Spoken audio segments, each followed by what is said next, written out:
Class 12th English के second chapter का अध्ययन कर रहे हैं जिसका नाम है लास्ट स्प्रिंग और इसकी लेखिका है अनीस जंग। पिछले वीडियो लेक्चर में हमने यहाँ तक अध्ययन कर लिया था।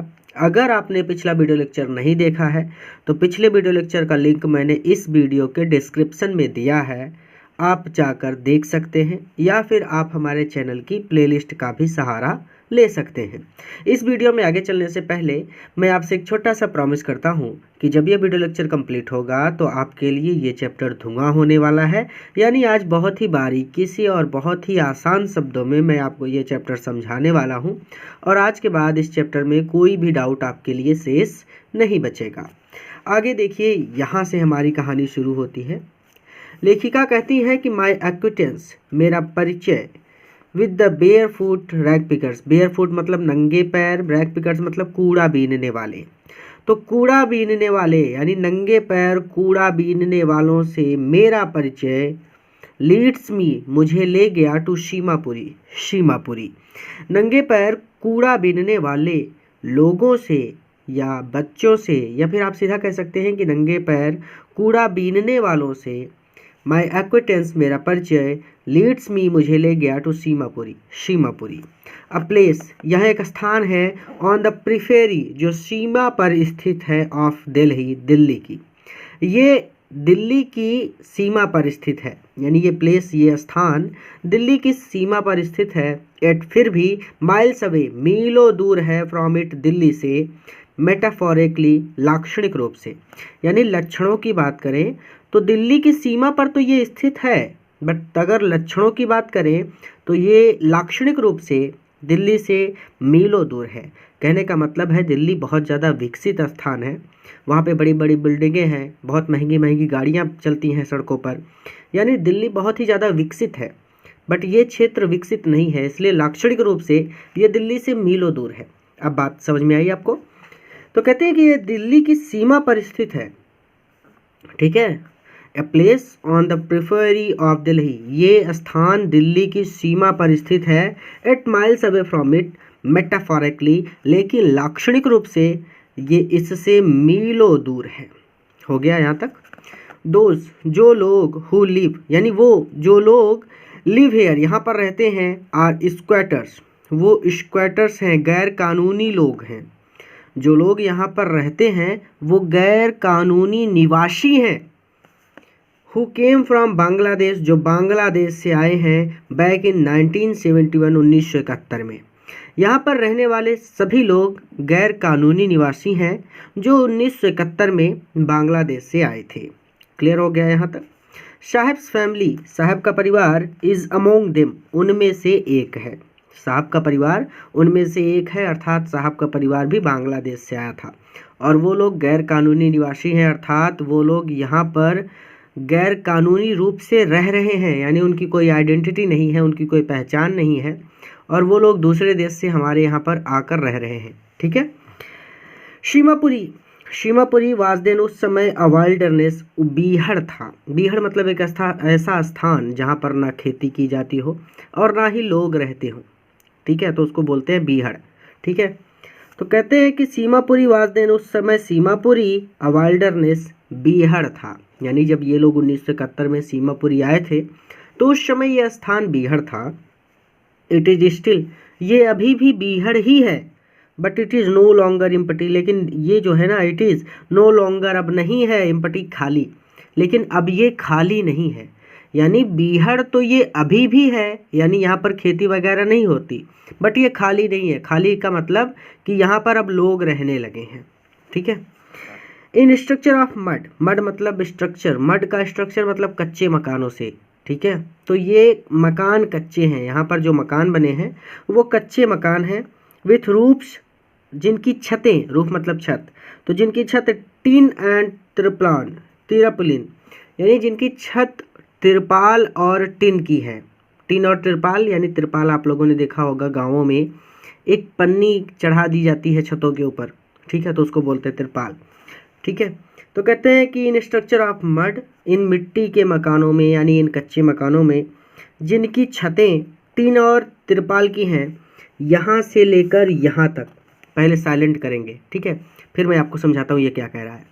लिव रहते हैं 10,000 रैक पिकर्स, 10,000 कूड़ा बीनने वाले।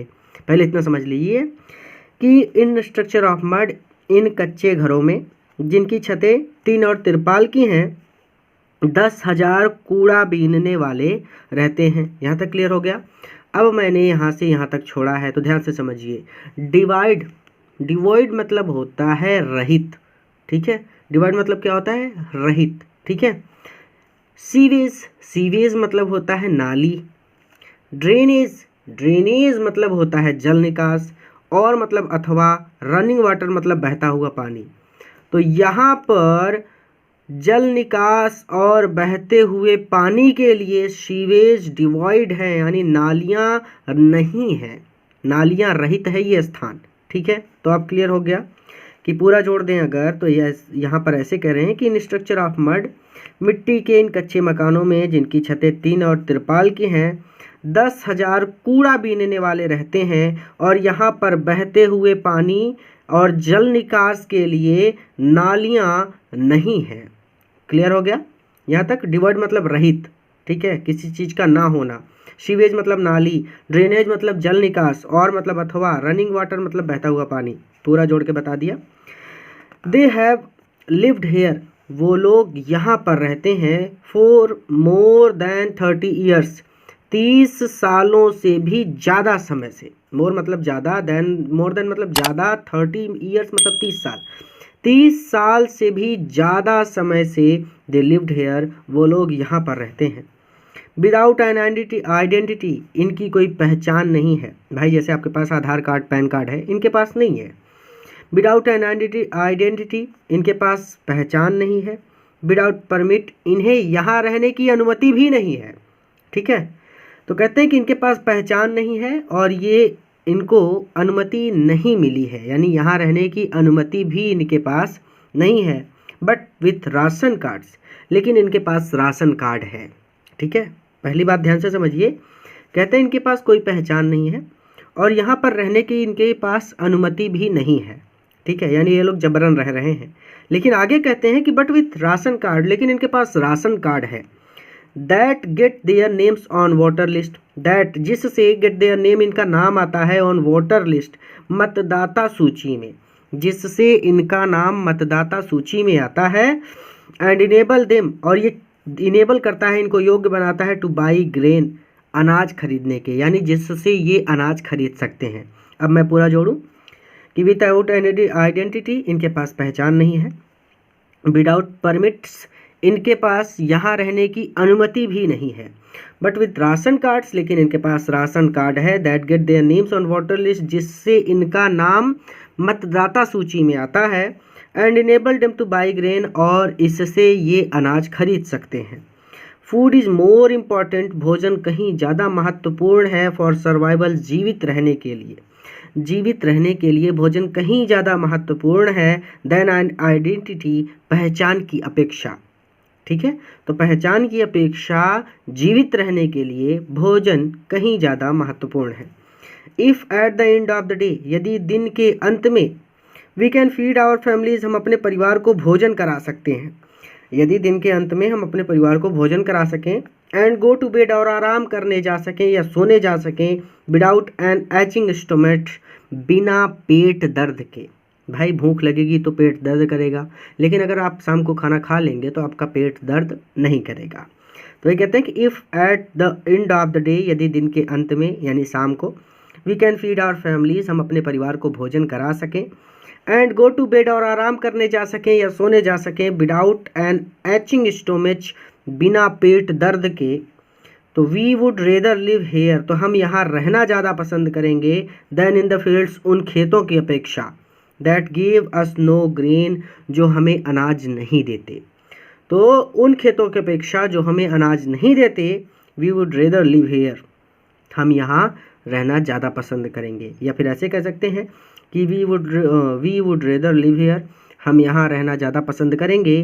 देन इन द फील्ड्स, उन खेतों की अपेक्षा जो हमें अनाज नहीं देते।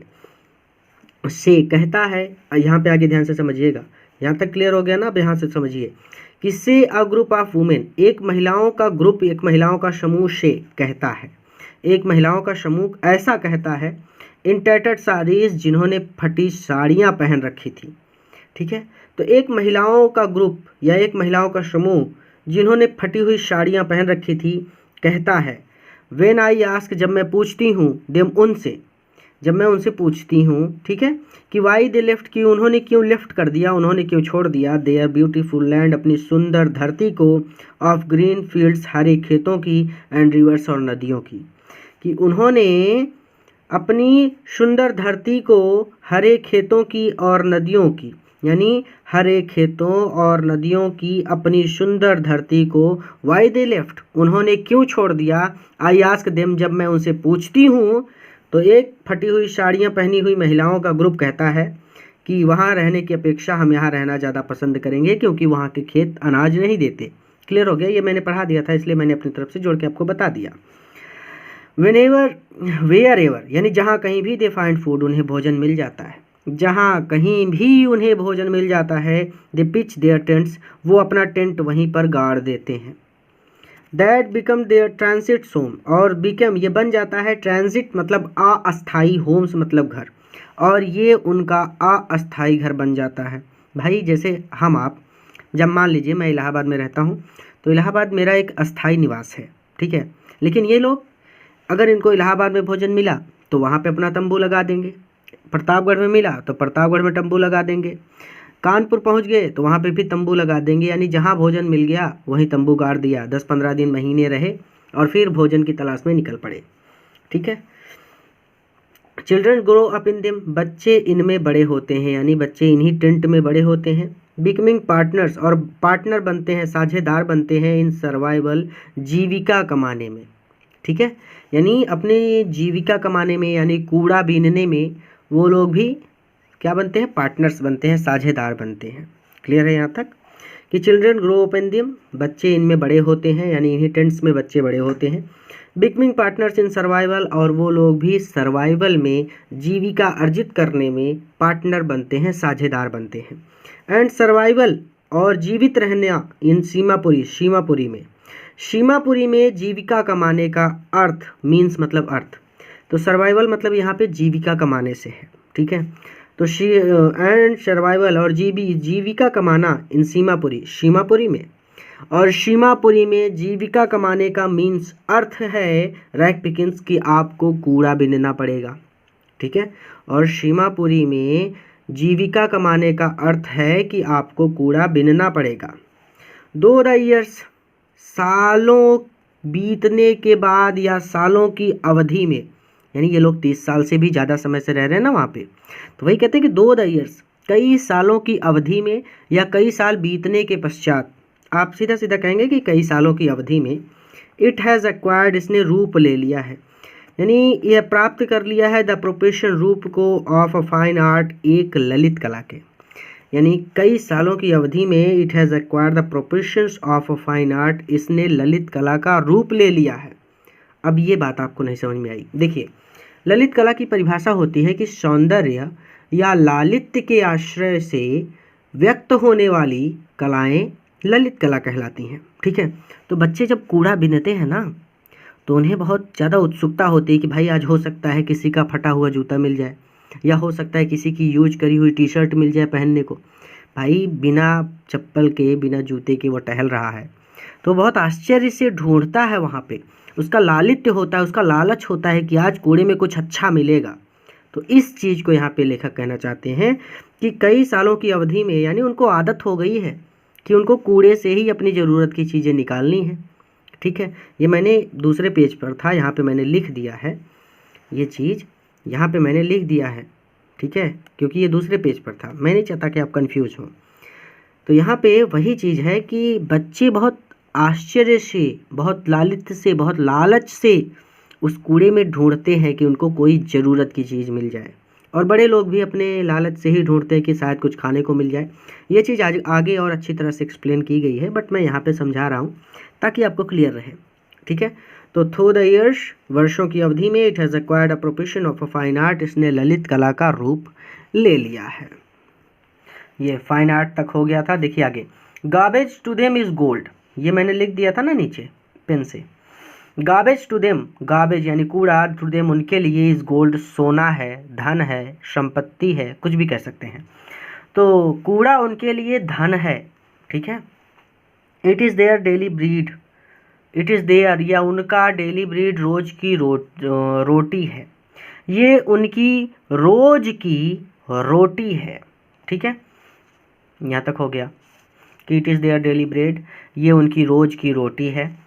और रूफ एक छत है, ओवर देयर हेड्स उनके सिर के ऊपर, और उनके सर के ऊपर एक छत है। आगे ये कहते हैं कि उनके सर के ऊपर एक छत है। Even if it is leaking proof, even भले ही, इफ़ इट इज़ ये एक है, लीकिंग मतलब लीक करने वाली, भले ही ये टपकती हुई रूफ है, छत है, भले ही ये एक टपकती हुई छत है भाई, टेंट है और कच्चे मकान हैं, कहीं ना कहीं से पानी गिरता ही रहता है, ठीक है, टपकता रहता है। तो वही कहते हैं कि उनके सरों पर छत है, भले ही ये छत टपकती है, बट फॉर अ चाइल्ड, लेकिन एक बच्चे के लिए, इट इज़ इवन मोर, ये छत से कहीं ज़्यादा है, ठीक है।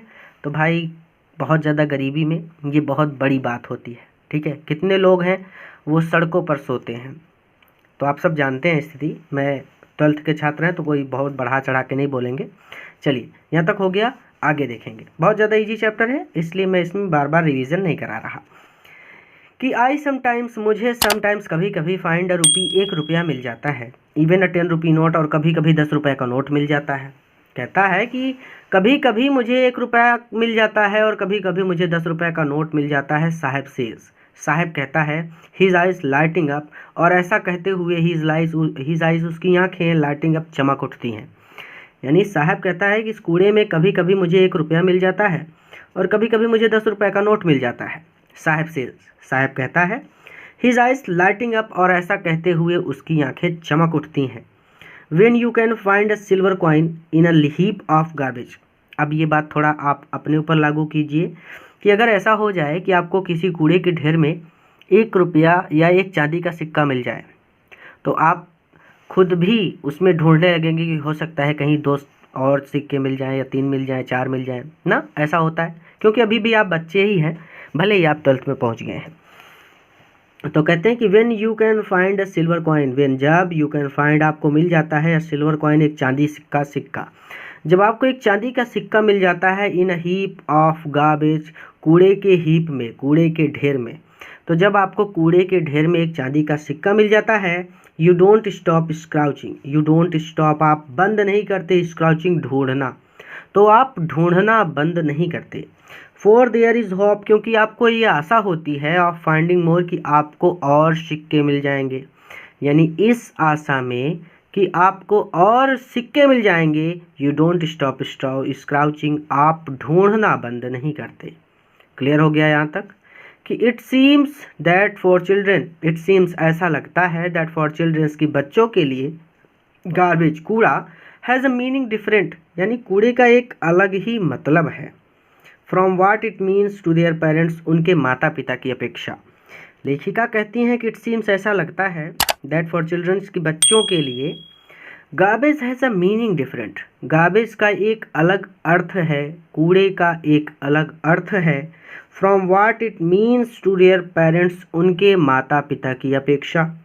फॉर, क्योंकि, द चिल्ड्रेन, बच्चों के लिए, इट इज़ रैप्ड, ये लिपटा हुआ है, इन वंडर, आश्चर्य में, बच्चों के लिए ये आश्चर्य में लिपटी हुई चीज़ है, ठीक है। यानी बच्चे ढूंढते हैं कि शायद उनको किसी का यूज किया हुआ जूता मिल जाए, कोई यूज की हुई शर्ट मिल जाए, कोई फटी पुरानी कमीज़ मिल जाए, ये सारी चीज़ बच्चे ढूंढते हैं कूड़े में, ठीक है। फॉर द एल्डर्स, लेकिन बड़ों के लिए, it is a means survival, ये जीविका या जीवित रहने का, सर्वाइवल करने का, जिंदा रहने का मीन्स अर्थ है, यानी ये जिंदा रहने का साधन है, ठीक है। फॉर द चिल्ड्रन, बच्चों के लिए, it is wrapped in wonder, ये आश्चर्य में लिपटी हुई चीज़ है, बच्चों के लिए ये आश्चर्य में लिपटी हुई चीज़ है। यहाँ पे लेखिका कहने चाहती हैं कि बच्चे उसमें ढूंढते हैं कि शायद किसी का जूता मिल जाए, किसी अमीरजादे ने फेंक दी हुई कोई टी शर्ट वो मिल जाए तो पहन लेंगे, ये सारी चीज़। लेकिन फॉर द एल्डर्स, बड़ों के लिए, it is a means survival, ये जिंदा रहने का साधन होता है, यानी कूड़े का ढेर, ठीक है। आगे देखेंगे, आगे है कि वन विंटर मॉर्निंग, एक सर्दी की सुबह, आई सी साहब, मैंने साहब को देखा, standing bind the fence, fence देखिए बाड़ भी कहते हैं, बाउंड्री भी कहते हैं, बाड़ भी कहते हैं, फेंस्ड। फेंस मतलब जैसे घर ये है तो घर के चारों ओर आप बाउंड्री करा देते हैं कि कोई जानवर ना आ जाए, कोई सांप बिच्छू ना घुस में जाए घर में, ये चीज़ बाउंड्री कराया जाता है ना, तो वो चीज़ होती है फेंस्ड। फेंस मतलब बाउंड्री, बाड़, ठीक है। तो वन इन विंटर मॉर्निंग, एक सर्दी की सुबह, आई सी साहब, मैंने साहब को देखा, standing by the fence gate, बाड़ के गेट पर खड़े हुए। स्टैंड मतलब खड़े होना, फेंस मतलब वही चार दीवारी, बाड़, बाउंड्री जो कहना चाहे कह सकते हैं, गेट मतलब दरवाज़ा। तो बाड़ के दरवाजे पर खड़े देखा साहब को, आई मैंने। तो एक सर्दी की सुबह मैंने साहब को बाड़ के दरवाजे पर खड़े देखा। ऑफ द नेबरहुड, पड़ोस के क्लब, पड़ोस के क्लब के पास, बाड़ के दरवाजे के पास मैंने साहब को खड़े देखा। वाचिक वो देख रहा था, टू यंग मैन, दो नौजवानों को, ड्रेस्ड इन वाइट, जिन्होंने सफ़ेद कपड़े पहन रखे थे। वो दो नौजवानों को देख रहा था जिन्होंने सफ़ेद कपड़े पहने हुए थे, प्लेइंग टेनिस, और टेनिस खेल रहे थे, ठीक है। आई लाइक द गेम, मुझे ये खेल पसंद है। ही हम्स, वो गुनगुनाता है, वो गुनगुना कर कहता है कि आई लाइक द हम्स, मुझे ये खेल पसंद है। कंटेंट और संतुष्ट होता है, टू वॉच इट, इसे देखकर, और इसे देखकर संतुष्ट होता है। कंटेंट मतलब संतुष्ट होना, जैसे क्रिकेट देखकर बहुत सारे लोग संतुष्ट होते हैं कि चलिए आज इंडिया जीत गई, तो ये चीज़, ठीक है। तो कंटेंट टू वॉच इट, इसे देखकर वो संतुष्ट होता है। स्टैंडिंग बिहाइंड द फेंस, चार दीवारी के या बाड़ के या बाउंड्री के, स्टैंडिंग बिहाइंड पीछे खड़ा होकर, यानी ये लोग अंदर खेल रहे हैं तो बच्चा यहाँ पे खड़ा है, ठीक है। बाड़ के अंदर नहीं गया, वो बाड़ के पीछे खड़ा है, यानी बाड़ के बाहर ही खड़े होकर, वॉच इट, इसे देखकर, कंटेंट वो संतुष्ट होता है।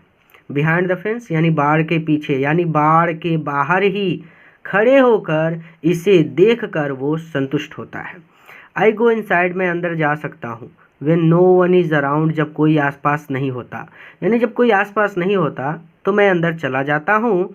ही एडमिट्स, और उसने ये भी स्वीकार किया, द गेट कीपर, कि ये जो गेट कीपर है, द्वारपाल है, let's me use the swings, swings मतलब झूला, तो यूज करने का मतलब है कि झूलने देना, ठीक है। तो द गेट कीपर की जो द्वारपाल है, let me use the swing, वो मुझे झूले पर झूलने देता है। आगे लेखिका कहती हैं कि साहेब टू, साहेब ने भी, इज वियरिंग, पहन रखे थे, टेनिस शूज़, टेनिस शूज़ यानी टेनिस खेलने वाले जूते, तो साहब ने भी टेनिस खेलने वाले जूते पहन रखे थे। डैट लुक स्ट्रेंज, जो अजीब लग रहे थे या विचित्र लग रहे थे, ओवर हिज डिस्कलर्ड शर्ट, उसकी डिस्कलर्ड रंग उड़ी शर्ट के ऊपर, एंड शॉर्ट्स, और निकर के ऊपर, शॉर्ट मतलब चड्ढा, ठीक है। तो नेकर, ठीक है, तो जो हाफ पैंट होती है उसको बोलते हैं। तो साहब ने भी टेनिस खेलने वाले जूते पहन रखे थे, दैट लुक स्ट्रेंज, जो कि अजीब लग रहे थे, ओवर हिज डिस्कलर्ड शर्ट, उसकी रंग उड़ी शर्ट के ऊपर और नेकर के ऊपर, उसकी रंग उड़ी शर्ट और नेकर के ऊपर वो अजीब लग रहे थे। Someone gave them to me, someone किसी ने, गेव देम इन्हें दिया है, टू मी मुझे, किसी ने इन्हें मुझे दिया है, यानी उसने बताया कि इसे मुझे किसी ने दिया है।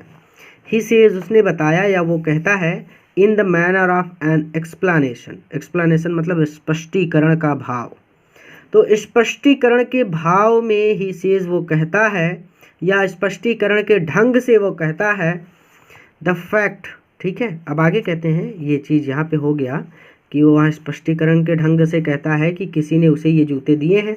अब आगे कहते हैं कि द फैक्ट, ये तथ्य या ये बात, दैट दे आर डिस्कार्डेड, कि ये त्यागे हुए शूज़ हैं, त्यागे हुए जूते हैं, ऑफ सम रिच बॉय, किसी अमीर बच्चे के।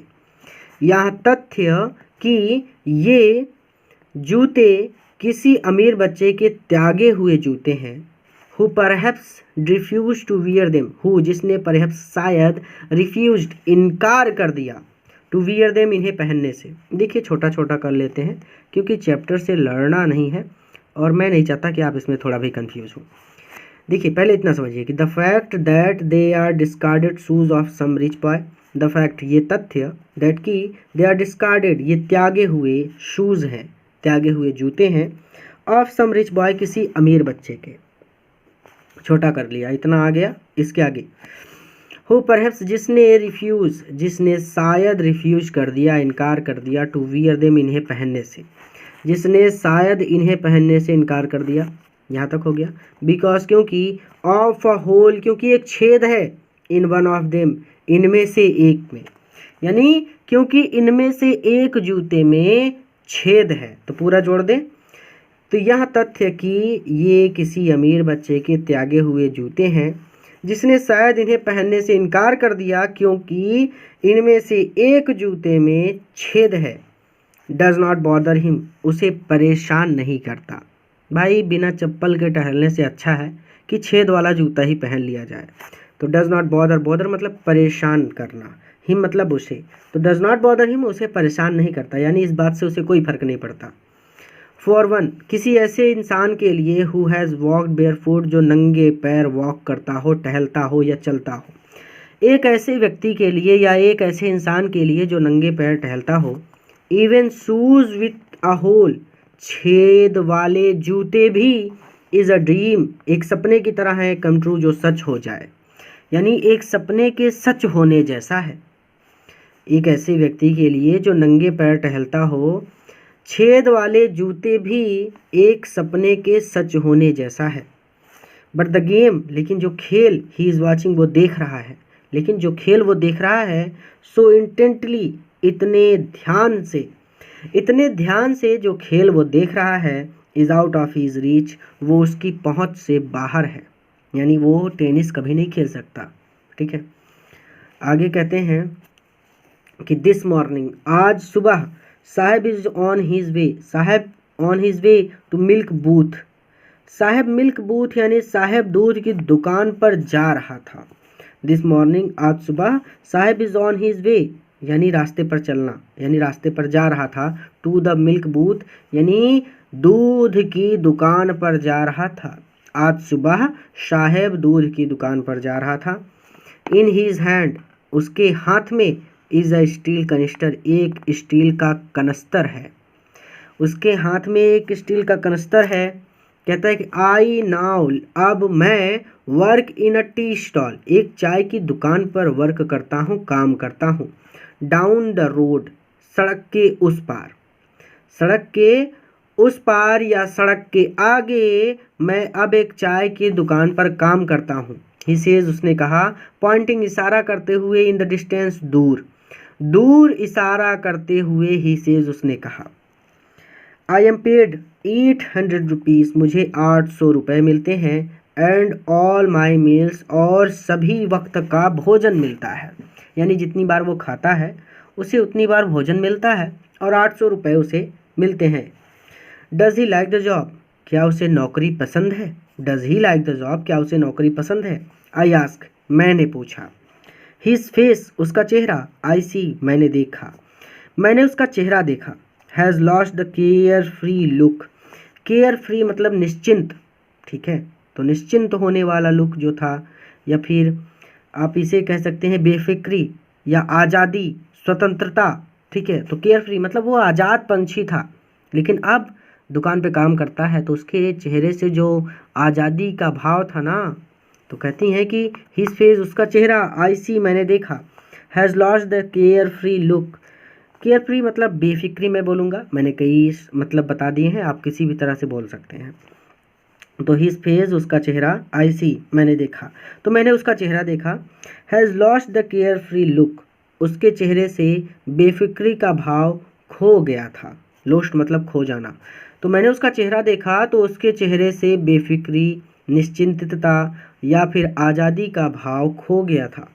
द स्टील कनस्टर जो स्टील का कनस्तर था, सीम्स हैवियर कहीं ज़्यादा भारी था, देन द प्लास्टिक बैग उस प्लास्टिक थैले की अपेक्षा, ही वुड कैरी जो वो ले जाता था, सो लाइटली बड़े आराम से, ओवर ही शोल्डर्स अपने कंधों पर, बड़ा है छोटा करते हैं। द स्टील कनिस्टर ये स्टील का कनस्तर, सीम्स हैवियर कहीं ज़्यादा भारी था, देन द प्लास्टिक बैग उस प्लास्टिक के थैले की अपेक्षा, छोटा कर दिया। तो यहाँ पे कहते हैं कि ये स्टील का कनस्तर उस प्लास्टिक के थैले की अपेक्षा कहीं ज़्यादा भारी था। आगे, ही वुड कैरी जो वो ले जाता था, जो थैला वो ले जाता था, सो लाइटली बड़े आराम से, ओवर हिज शोल्डर्स अपने कंधों पर। ठीक है, जो थैला वो बड़े आराम से अपने कंधों पर ले जाता था।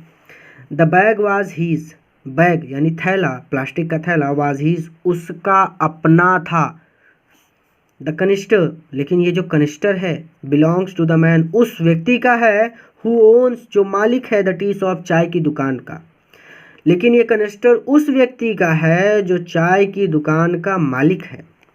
साहेब is no longer his own master, Saheb is no longer अब हीज ओन मास्टर अपना स्वयं का मालिक नहीं रहा। साहेब अब अपना स्वयं का मालिक नहीं रहा, यानी अब वो दूसरे की नौकरी करता है। I want to drive a car, I want मैं चाहता हूँ, टू ड्राइव चलाना, अ कार एक कार, मैं एक कार चलाना चाहता हूँ। ये आपकी दूसरी कहानी है जो इसी अध्याय में दी गई है। ठीक है, ध्यान से समझिएगा। कहते हैं कि मुकेश इंसिस्ट जोर देता है, on being his own master, his मतलब अपना, ओन मतलब स्वयं का, मास्टर मतलब मालिक। तो मुकेश इंसिस्ट, मुकेश जोर देता है, on being his own master अपना खुद का मालिक बनने पर, या फिर आप इसे ऐसे कह सकते हैं कि मुकेश अपना खुद का मालिक बनना चाहता है। ठीक है, I will be a motor mechanic, मैं एक मोटर मैकेनिक बनूंगा। ही अनाउंसेस, वो घोषणा करता है।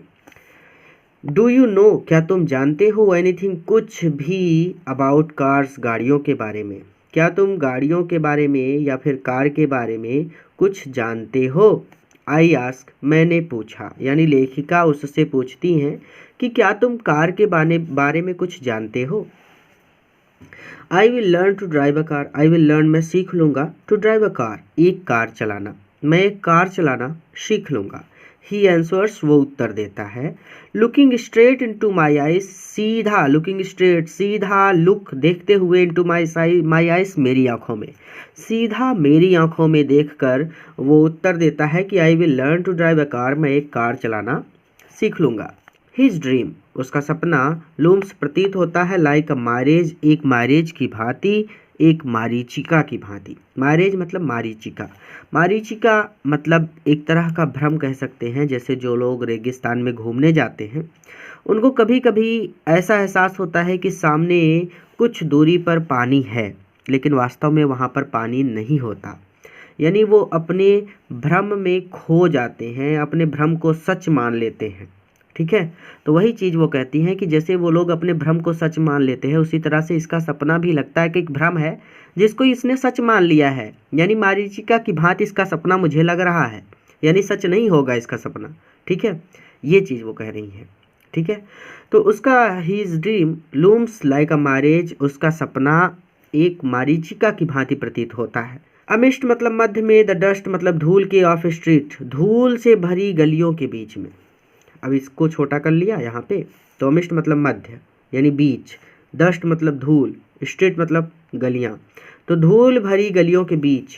That field his town Firozabad, Firozabad उसके कस्बे फिरोजाबाद की धूल से भरी गलियों के बीच। क्लियर है यहाँ तक, कॉमा लगा है इसलिए मैंने नहीं लगाया। तो हीज टाउन फिरोजाबाद, उसके टाउन फिरोजाबाद यानी उसके कस्बे फिरोजाबाद की, फिल मतलब भरी हुई, भरना, फिल मतलब ये होता है ना, फिल इन द ब्लैंक्स। ठीक है, तो फिल मतलब भरना, तो डस्ट ऑफ स्ट्रीट्स यानी धूल से भरी गलियों, सॉरी उसके कस्बे फिरोजाबाद की धूल से भरी गलियों के बीच। हीज ड्रीम उसका सपना, लूम्स लाइक अ मैरिज एक मारीचिका की भांति प्रतीत होता है। फेमस जो प्रसिद्ध है, फॉर हिज इट्स बैंगल्स अपनी चूड़ियों के लिए। अब फिरोजाबाद अपनी चूड़ियों के लिए प्रसिद्ध है, तो एक बार मैं इसको और अच्छी तरह से जोड़ता हूँ कि हिज टाउन फिरोजाबाद उसका कस्बा Firozabad, famous for its bangle जो अपनी चूड़ियों के लिए प्रसिद्ध है, कि धूल से भरी गलियों के मध्य में उसका सपना एक मरीचिका की भांति प्रतीत होता है। मैं केवल इतना चाहता हूँ कि आपके कुछ भी डाउट्स ना बाकी रहें, ठीक है, आसानी से समझिए। आगे कहते हैं कि every other family in Firozabad, every other family हर दूसरा परिवार इन फिरोजाबाद में हर दूसरा परिवार इज इंगेज्ड व्यस्त है इन मेकिंग बैंगल्स चूड़ियाँ बनाने में। फिरोजाबाद का हर दूसरा परिवार चूड़ियाँ बनाने में व्यस्त है। इट इज़ द सेंटर, कहते हैं इट इज़ द सेंटर, ये सेंटर है, ये केंद्र है ऑफ इंडियाज, भारत की ग्लास ब्लोइंग इंडस्ट्री का। छोटा कर लीजिए यहाँ पे ताकि छोटा रहे तो समझने में आसानी होगी। कहते हैं कि इट इज़ द सेंटर, ये केंद्र है ऑफ इंडियाज, भारत की ग्लास ब्लोइंग इंडस्ट्री का। ग्लास ब्लोइंग इंडस्ट्री मतलब कांच की बनी हुई वस्तुएं जो उद्योग बनाता है। पहले इतना मतलब समझिए, ग्लास ब्लोइंग का मतलब है कांच की बनी हुई वस्तुएं, इंडस्ट्री मतलब उद्योग। तो यहाँ पे सीधा सीधा मतलब है कि इट इज़ द सेंटर, ये केंद्र है ऑफ इंडियाज, भारत की ग्लास ब्लोइंग, कांच की आकृति देने वाले इंडस्ट्री उद्योग का। तो ये भारत की कांच की आकृति देने वाले उद्योग का केंद्र है। यहाँ तक क्लियर हो गया? छोटा हो गया तो आसान हो गया समझने में, ठीक है, कि यह भारत की कांच की आकृति देने वाले उद्योग का केंद्र है। यहाँ पे स्पेशली कांच की आकृति से मतलब है चूड़ियों से। वेयर जहाँ फैमिलीज परिवार हैव स्पेंट जनरेशन, पीढ़ियाँ बिता देते हैं, जनरेशन मतलब पीढ़ी। तो वेयर जहाँ फैमिलीज हैव स्पेंट जनरेशन, अपनी पीढ़ियाँ परिवार बिता देते हैं वर्किंग अराउंड फर्नेसेस, भट्टियों के आसपास काम करते हुए। तो कहते हैं कि वेयर जहाँ फैमिलीज परिवार हैव स्पेंट जनरेशन, पीढ़ियाँ बिता देते हैं वर्किंग अराउंड फर्नेसेस, भट्टियों के पास काम करते हुए, ठीक है।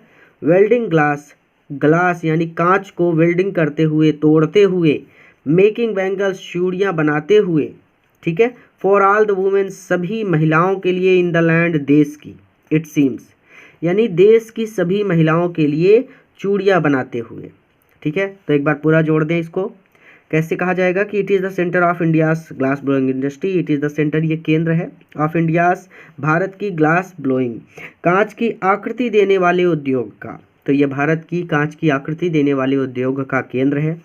Where families have spent generation, छोटा कर लेंगे यहाँ पे, कि जहाँ पर परिवार अपनी पीढ़ियाँ बिता देते हैं वर्किंग अराउंड फर्नेसेस, भट्टियों के पास काम करते हुए, वेल्डिंग ग्लास, कांच को तोड़ते हुए, मेकिंग बैंगल्स, चूड़ियाँ बनाते हुए, for all the women in the land, it seems, देश की सभी महिलाओं के लिए। छोटा हो गया, आसान हो गया। आगे चलेंगे। मुकेश फैमिली, मुकेश का परिवार भी, इज अमोंग देम, इन्हीं लोगों में से एक है, अर्थात मुकेश का परिवार भी चूड़ियाँ ही बनाता है। नन ऑफ देम, उनमें से कोई भी नो नहीं जानता, दैट कि इट इज़ इलीगल, ये अपराध है, ये गैर कानूनी है, कुछ भी कह सकते हैं, कि उनमें से कोई भी नहीं जानता कि ये अपराध है फॉर चिल्ड्रन, की बच्चे, लाइक हिम, उसके जैसे, कि उसके जैसे या उसकी उम्र के बच्चे टू वर्क, काम करें, इन द ग्लास फर्नेसेस, कांच की भट्टी पर। छोटा कर लेंगे यहाँ पे, यहाँ तक समझिए पहले कि Mukesh family is among them, Mukesh का परिवार भी इन्हीं लोगों में से एक है, इतना हो गया। आगे कहते हैं कि none of them known that it is illegal, उनमें से कोई भी ये नहीं जानता कि ये अपराध है कि for children like him to work, कि उसकी उम्र के या उसकी तरह के बच्चे कांच की भट्टियों पर काम करें, विथ हाई टेम्परेचर्स, इतने उच्च तापमान पर, ठीक है, यहाँ तक हो गया। अब आगे, इन डिग्नी सेल्स, डिग्नी, यहाँ पे जो डिग्नी का मतलब है वो है गंदी, और सेल का मतलब है कोठरी से, गंदी कोठरियों में, विदाउट एयर, जहाँ पर ना तो हवा है, एंड लाइट, और ना ही प्रकाश है। तो यहाँ तक क्लियर हो गया। अब आगे छोटा छोटा करके समझिएगा, इसमें लड़िएगा मत इससे, ठीक है, नहीं तो कंफ्यूज हो जाएंगे। कि दैट द लॉ, और यदि लॉ यानी कानून, इफ़ इनफोर्स्ड यानी ज़बरदस्ती लागू कर दिया जाए, यानी अगर कानून लागू कर दिया जाए, that the law if enforced, और यदि कानून लागू कर दिया जाए तो कुड गेट हिम, तो यह निकाल देगा उसे, एंड ऑल दोज 20,000 चिल्ड्रन, और उन सभी 20,000 बच्चों को, out of the hot furnace, इस गर्म भट्टी से बाहर। और यदि फिर से कि that the law if enforced, इतने का मतलब है कि अगर कानून लागू कर दिया जाए तो could get him all those 20,000 children, तो उसे और उन सभी 20,000 बच्चों को आउट बाहर निकाल दिया जाएगा ऑफ द हॉट फर्नेसेस, गर्म भट्ठी से, यानी उन्हें गर्म भट्ठी पर काम नहीं करने दिया जाएगा। भाई आपने सुना होगा ना, बाल परिश्रम जो है वो अपराध है, यानी बच्चे पहले पढ़ेंगे फिर वो काम करेंगे। तो वही चीज़ है यहाँ पे कि अगर कानून लागू कर दिया जाए तो उसे और उन सभी 20,000 बच्चों को गर्म भट्ठी से बाहर निकाल दिया जाएगा। वेयर, जहाँ दे स्लॉग, वो परिश्रम करते हैं, देयर डे लाइट, अपने डे लाइट आवर्स, दिन के घंटों में। डे लाइट मतलब दिन, आवर्स मतलब घंटे, स्लॉग मतलब कठिन परिश्रम करना। तो वेयर, जहाँ दे स्लॉग, वो कठिन परिश्रम करते हैं, देयर डे लाइट आवर्स, अपने दिन के घंटों में, जहाँ पर वो अपने दिन के घंटों में कठिन परिश्रम करते हैं। यहाँ तक भी हो गया। फिर यहाँ पे भी छोटा कर लेते हैं, अब आगे चलेंगे। ऑफ्टन लूजिंग, और कई बार लूज खो देते हैं, द ब्राइटनेस, प्रकाश, ज्योति जो कहना चाहें कह सकते हैं, ऑफ देयर आइज, अपने आँखों की, और कई बार तो अपनी आँखों का प्रकाश भी खो देते हैं, यानी अंधे हो जाते हैं। यहाँ तक भी हो गया। अब आगे चलेंगे। जितना पढ़ा रहा हूँ एक बार वीडियो को पॉज करके आप लोग यहाँ से यहाँ तक पढ़ लीजिए, फिर आगे चलिए, क्योंकि थोड़ा सा भी कन्फ्यूज़न नहीं होना चाहिए, क्योंकि बार बार पढ़ने से कोई लाभ होता नहीं है। एक बार पढ़ने के बाद चैप्टर हमेशा के लिए क्लियर हो जाए तो इससे अच्छी कोई बात नहीं हो सकती। ठीक है, बहुत ज़्यादा ईजी है, बस समझने की बात है। ठीक है। मुकेश आई बीम, यानी Mukesh I beam as he volunteer to take me home. देखिए मुकेशास, यहाँ पे अपोस्ट्रॉफी यस लगा है, थोड़ा सा पेन चल गई है। तो मुकेशास आई बीम, मुकेश की आंखें बीम, चमक उठती हैं, मुकेश की आंखें चमक उठती हैं। एज ही वॉलंटियर, जब वो मुझे आग्रह करता है या मुझसे अनुग्रह करता है, टू टेक मी होम, उसके घर चलने का, यानी जब मुकेश मुझे अपने घर ले जाने की पेशकश करता है तो मुकेश आइज बीम, उसकी आंखें चमक उठती हैं।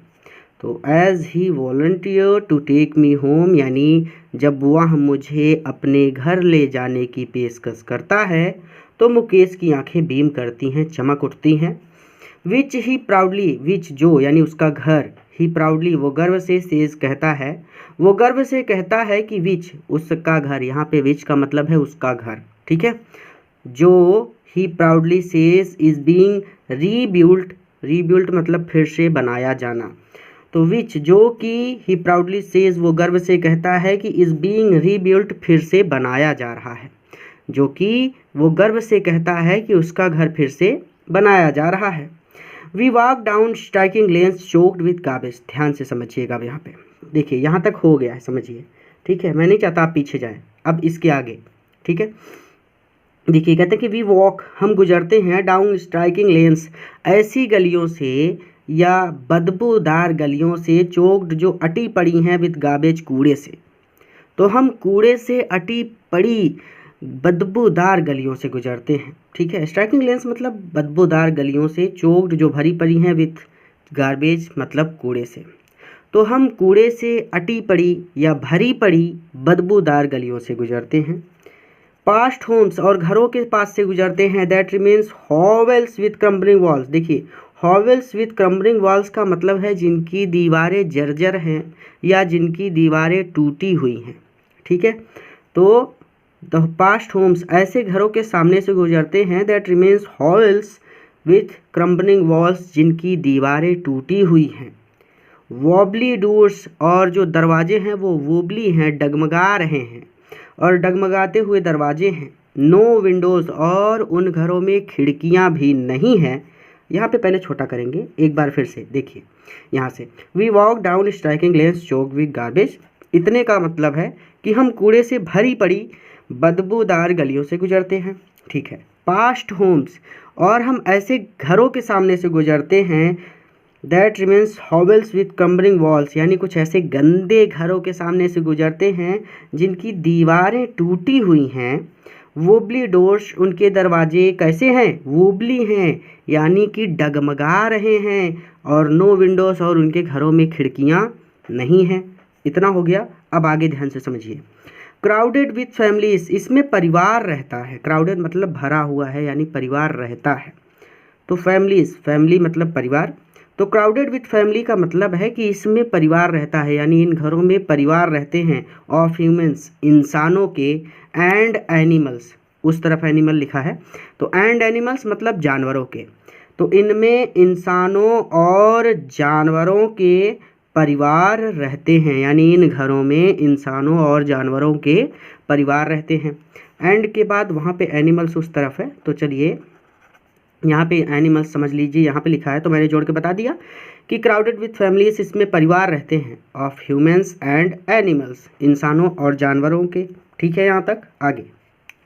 कोएग्जाइटिंग मतलब एक साथ, यानी एक ही घर में इंसान और जानवर दोनों रहते हैं। इन अ प्राइमल एज, प्राइमल एज मतलब होता है आदिम काल की तरह।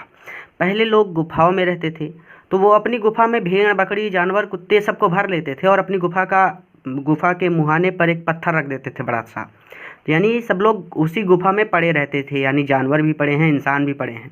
तो उसी तरह से ये कह रही हैं कि आदिम काल की ही तरह, आदि युग की तरह ही, जैसे आदि मानव रहता था कि अपनी गुफा में वो अपनी सारे जानवरों को भी अपने साथ भर लेता था और अपने परिवारों को भी भर लेता था, तो उसी तरह से ये लोग भी रह रहे हैं। ठीक है, तो कोएग्जिस्टिंग इन प्राइमल एज मतलब होता है, स्टेज मतलब आदिम युग की तरह।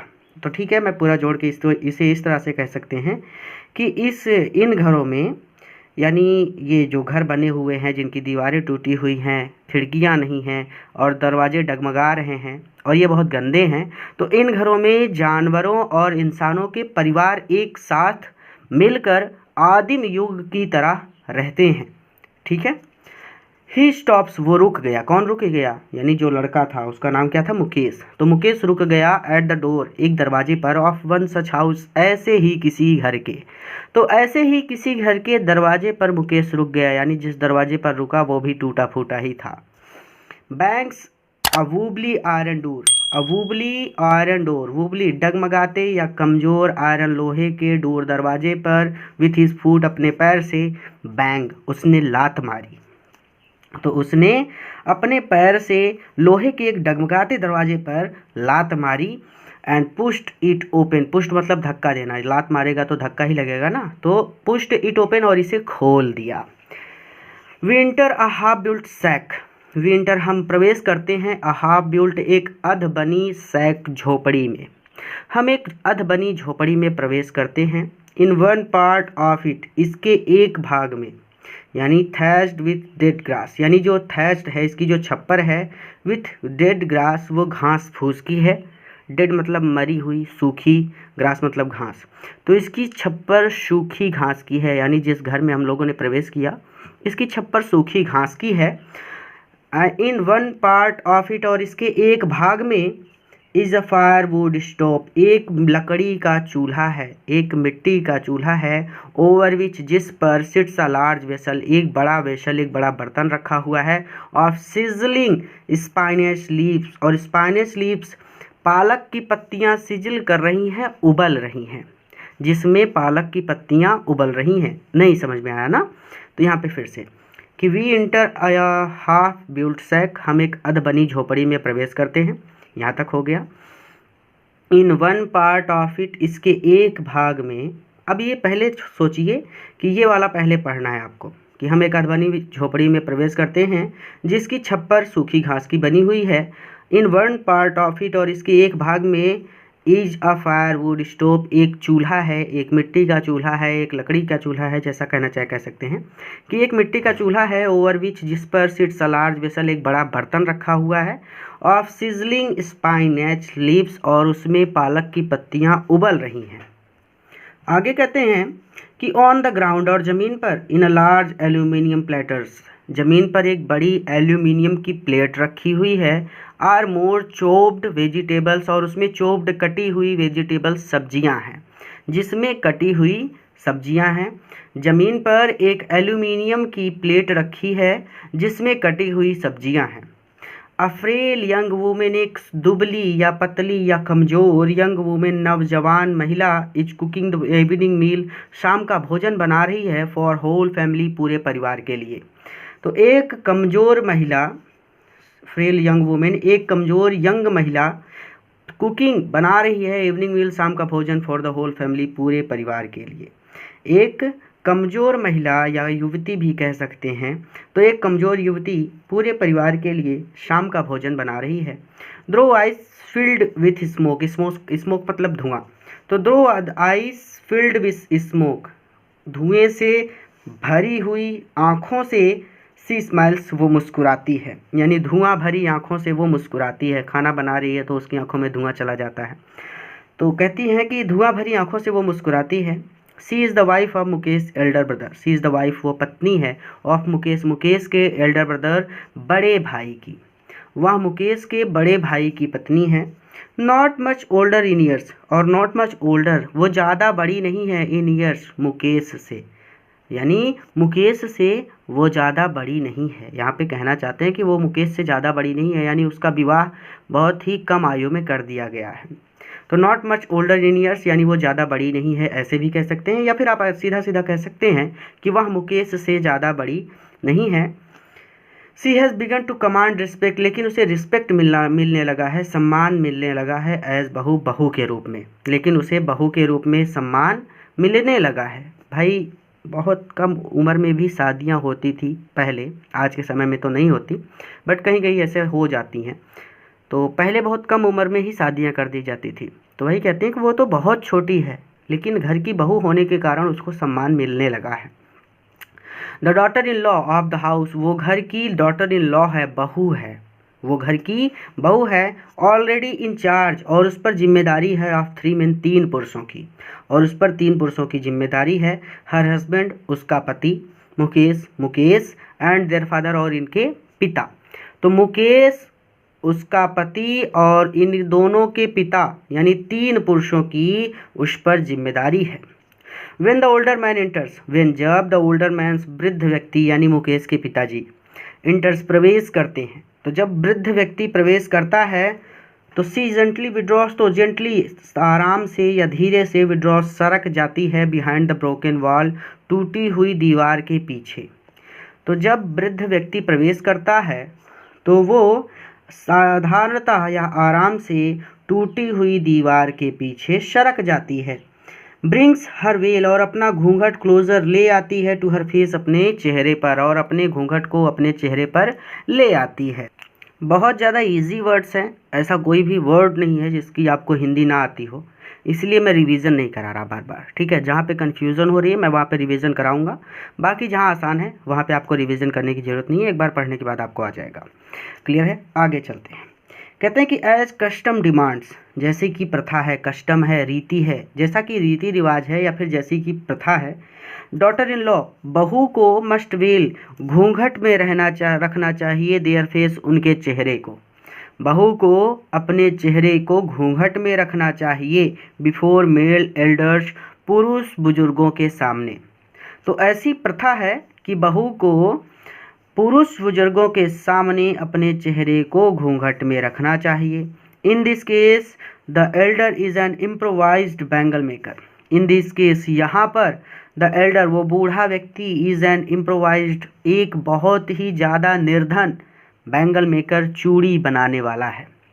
यहाँ पर यानी मुकेश का जो पिता है ना, वो बहुत ही ज़्यादा निर्धन है और वो चूड़ी बनाने का काम करता है। तो वही लेखिका कहती हैं कि इन दिस केस, यहाँ पर the Elder is an improvised bangle maker, जो वृद्ध व्यक्ति है वो बहुत ही ज़्यादा गरीब चूड़ी बनाने वाला है।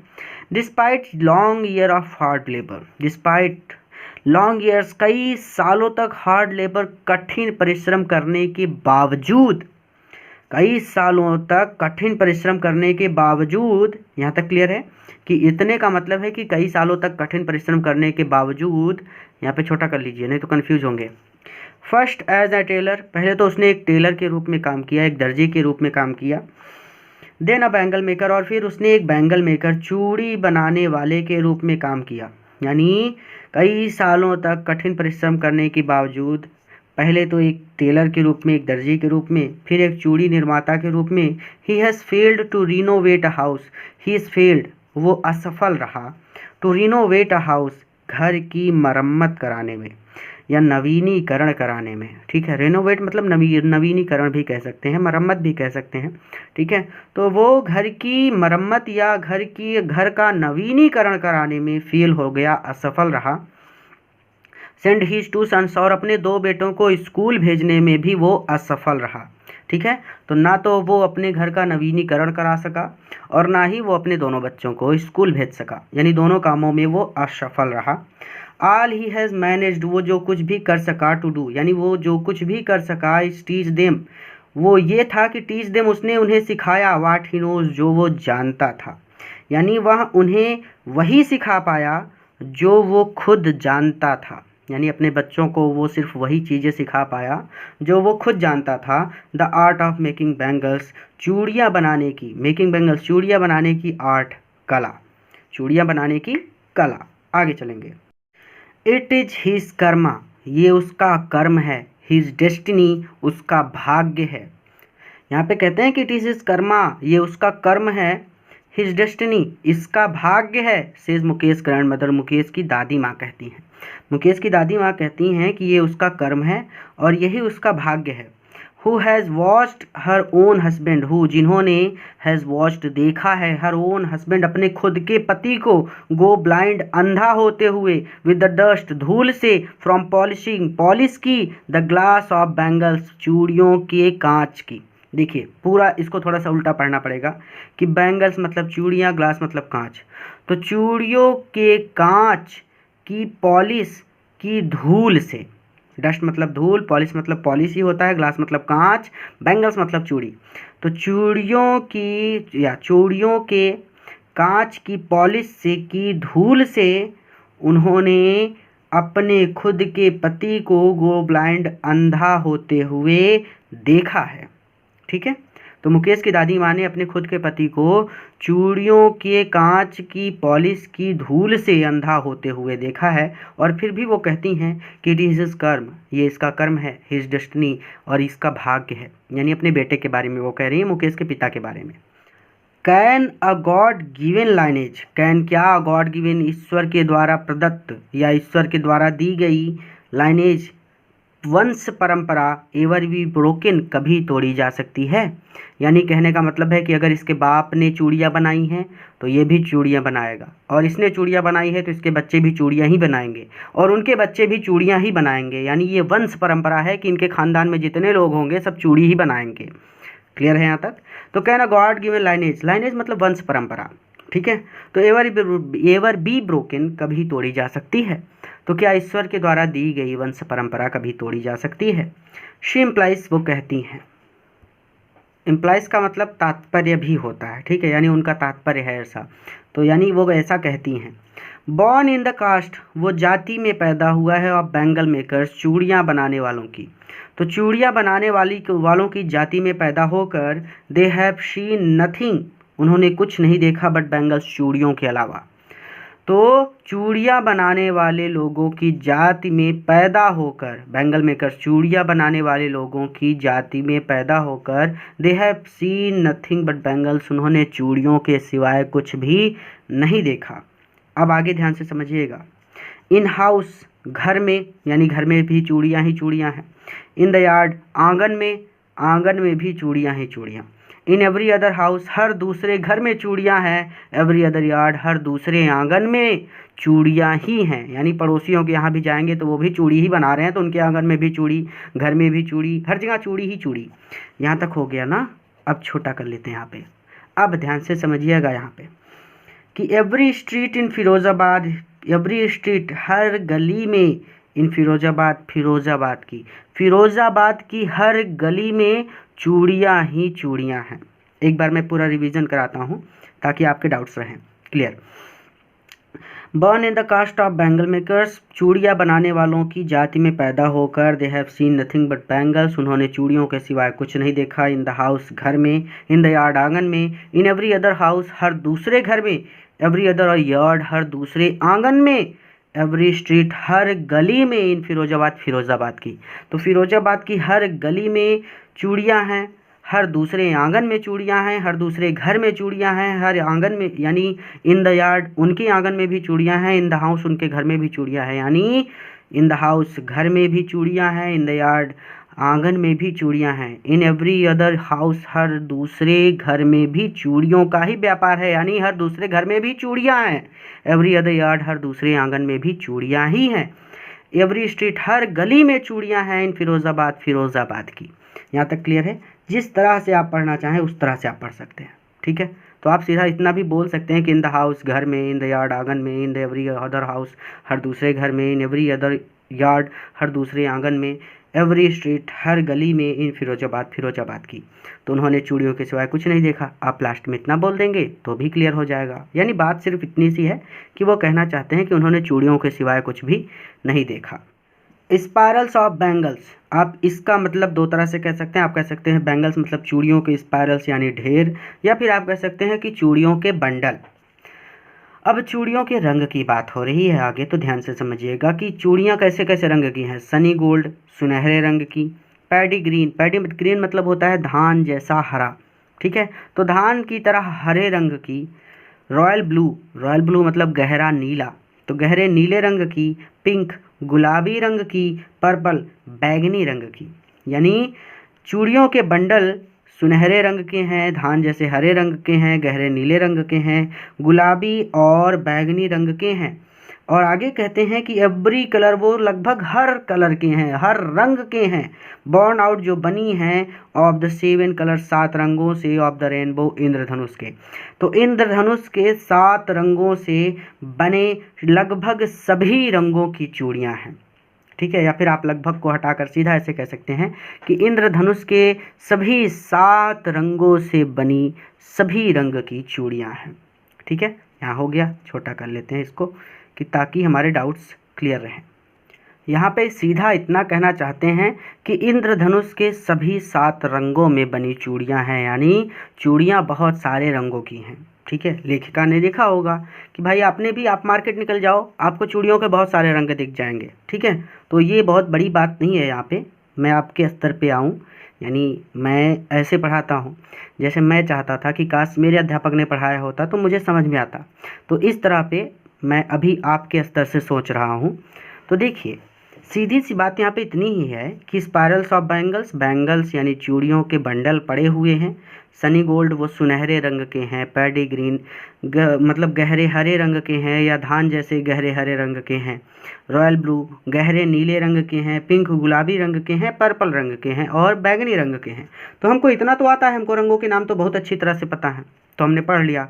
अब ये अगला सेंटेंस जो है ये थोड़ा सा कंफ्यूज कर रहा है। तो आप जानते हैं कि रेनबो यानी इंद्रधनुष में 7 रंग होते हैं, तो आपको इतना कहना है कि इंद्रधनुष के सभी 7 रंगों में बनी चूड़ियाँ हैं, यानी इंद्रधनुष में जितने 7 रंग हैं उन सभी रंगों की चूड़ियाँ यहाँ पर बनी हुई हैं, ठीक है।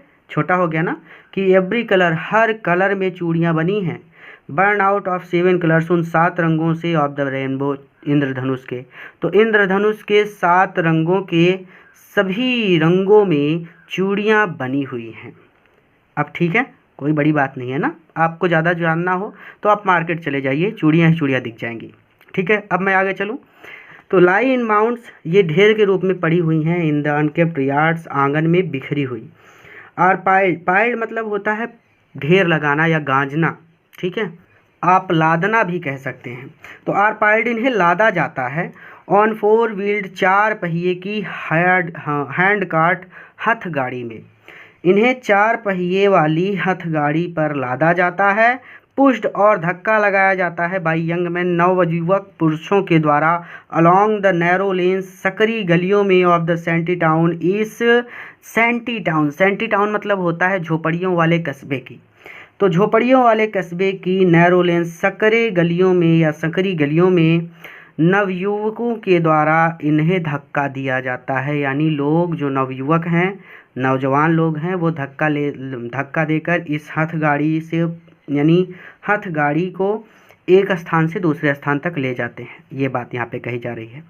थोड़ा सा और आसान करते हैं कि स्पायरल ऑफ बैंगल्स, एक बार फिर से लास्ट है, ठीक है, क्योंकि आपके डाउट्स ना रहे, मेरा केवल इतना ही तात्पर्य है और मैंने थोड़ा सा ज़्यादा खींच दिया है। तो स्पायरल ऑफ बैंगल्स, चूड़ियों के जो बंडल हैं, जो कि सनी गोल्ड सुनहरे रंग के हैं, धान की तरह हरे रंग के हैं, गहरे नीले रंग के हैं, गुलाबी और बैगनी रंग के हैं। और ये लगभग इंद्रधनुष के सभी 7 रंगों से बनी हुई चूड़ियाँ यहाँ पर मौजूद हैं। Lie in the mounds in unkempt yard, और लाई इन द माउंट्स, और इनके ढेर लगे पड़े हैं इन अनकेम्प्ट यार्ड, आंगन में। आंगन में ढेर लाई पड़ी हुई हैं, माउंट्स ढेर के रूप में, अनकेप्ट बिखरी हुई यार्ड्स आंगन में, और ये आंगन में बिखरी हुई या अस्त व्यस्त पड़ी हुई हैं। ठीक है, या फिर आप ऐसे कह सकते हैं कि आंगन में इनका ढेर लगा हुआ है और ये अस्त व्यस्त पड़ी हुई हैं। और अब यहाँ पे आगे कहते हैं कि आर पाइल्ड, और इन्हें लाद कर ऑन 4 व्हील्ड हैंड कार्ट, 4 पहिया हथ गाड़ी पर इन्हें लाद कर, पुश्ड बाय यंग मैन, नवजवानों के द्वारा या नवयुवकों के द्वारा धक्का दिया जाता है, यानी कि नवयुवकों के द्वारा ले जाया जाता है अलोंग द नैरो लेन्स, इन सकरी गलियों में ऑफ सेंटी टाउन, इस झोपड़ियों वाले कस्बे के। तो झोपड़ियों वाले कस्बे की सकरी गलियों में नौजवान पुरुषों या नौजवान युवकों के द्वारा इन्हें धक्का दिया जाता है। किसे धक्का दिया जाता है? 4 पहिया हथगाड़ी को। ठीक है, अब क्लियर हो गया यहाँ तक कि 4 पहिया हथगाड़ी पर इन्हें लादकर नौजवान पुरुषों के द्वारा इस झोपड़ियों वाले कस्बे की पतली या सकरी गलियों में इन्हें धक्का दिया जाता है। आगे चलें, अब जिसे धक्का दिया जा रहा है वो है 4 पहिया हथगाड़ी।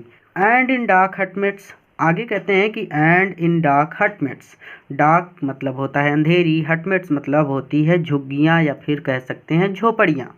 तो और अंधेरी झोपड़ियों में, नेक्स्ट टू लाइन्स, एक पंक्ति में, नेक्स्ट यानी नेक्स्ट मतलब होता है सामने, लाइन मतलब होता है पंक्ति, तो पंक्ति में, फ्लेम नेक्स्ट मतलब सामने, तो सामने किसके सामने? देखिए ऑयल लैंप यहाँ पे है, ऑयल लैंप का मतलब होता है तेल का दीपक, फ्लिकरिंग मतलब होता है टिमटिमाना, फ्लेम मतलब होता है लौ, तो तेल के दीपक की टिमटिमाती हुई लौ के सामने, नेक्स्ट मतलब सामने। ठीक है, लाइन्स, अब यहाँ पे सिट, लाइन्स मतलब होता है पंक्तियाँ, सिट मतलब होता है बैठना, तो पंक्तियों में बैठकर और अंधेरी झोपड़ियों में तेल के दीपक की टिमटिमाती लौ के सामने पंक्तियों में बैठकर।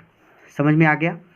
बॉयज़ एंड गर्ल्स, लड़के और लड़कियां, विद देयर फादर्स, अपने पिता, एंड मदर और माता के साथ, अपने पिता और माता के साथ वेल्डिंग जोड़ते हैं पीसेस टुकड़ों को, ऑफ कलर्ड ग्लास, रंगीन कांच के टुकड़ों को जोड़ते हैं। यहाँ पर इतना समझिए, तो रंगीन कांच के टुकड़ों को जोड़ते हैं इनटू सर्कल्स, वृत्ताकार घेरे पर, ऑफ बैंगल्स, चूड़ियों के, यानी वृत्ताकार मतलब गोलाकार, चूड़ी गोलाकार होती है ना, तो वृत्ताकार घेरे पर जोड़ते हैं। तो फिर से एक बार कि यहाँ पे अंधेरी झोपड़ियों में तेल के दीपक की टिमटिमाती लौ के सामने बैठकर लड़के और लड़कियां अपने माता पिता के साथ welding piece of coloured glass, रंगीन कांच के टुकड़ों को जोड़ते हैं इनटू सर्कल्स, यानी वृत्ताकार घेरे में, और बैंगल्स, चूड़ियों के, या फिर वृत्ताकार घेरे पर भी बोल सकते हैं।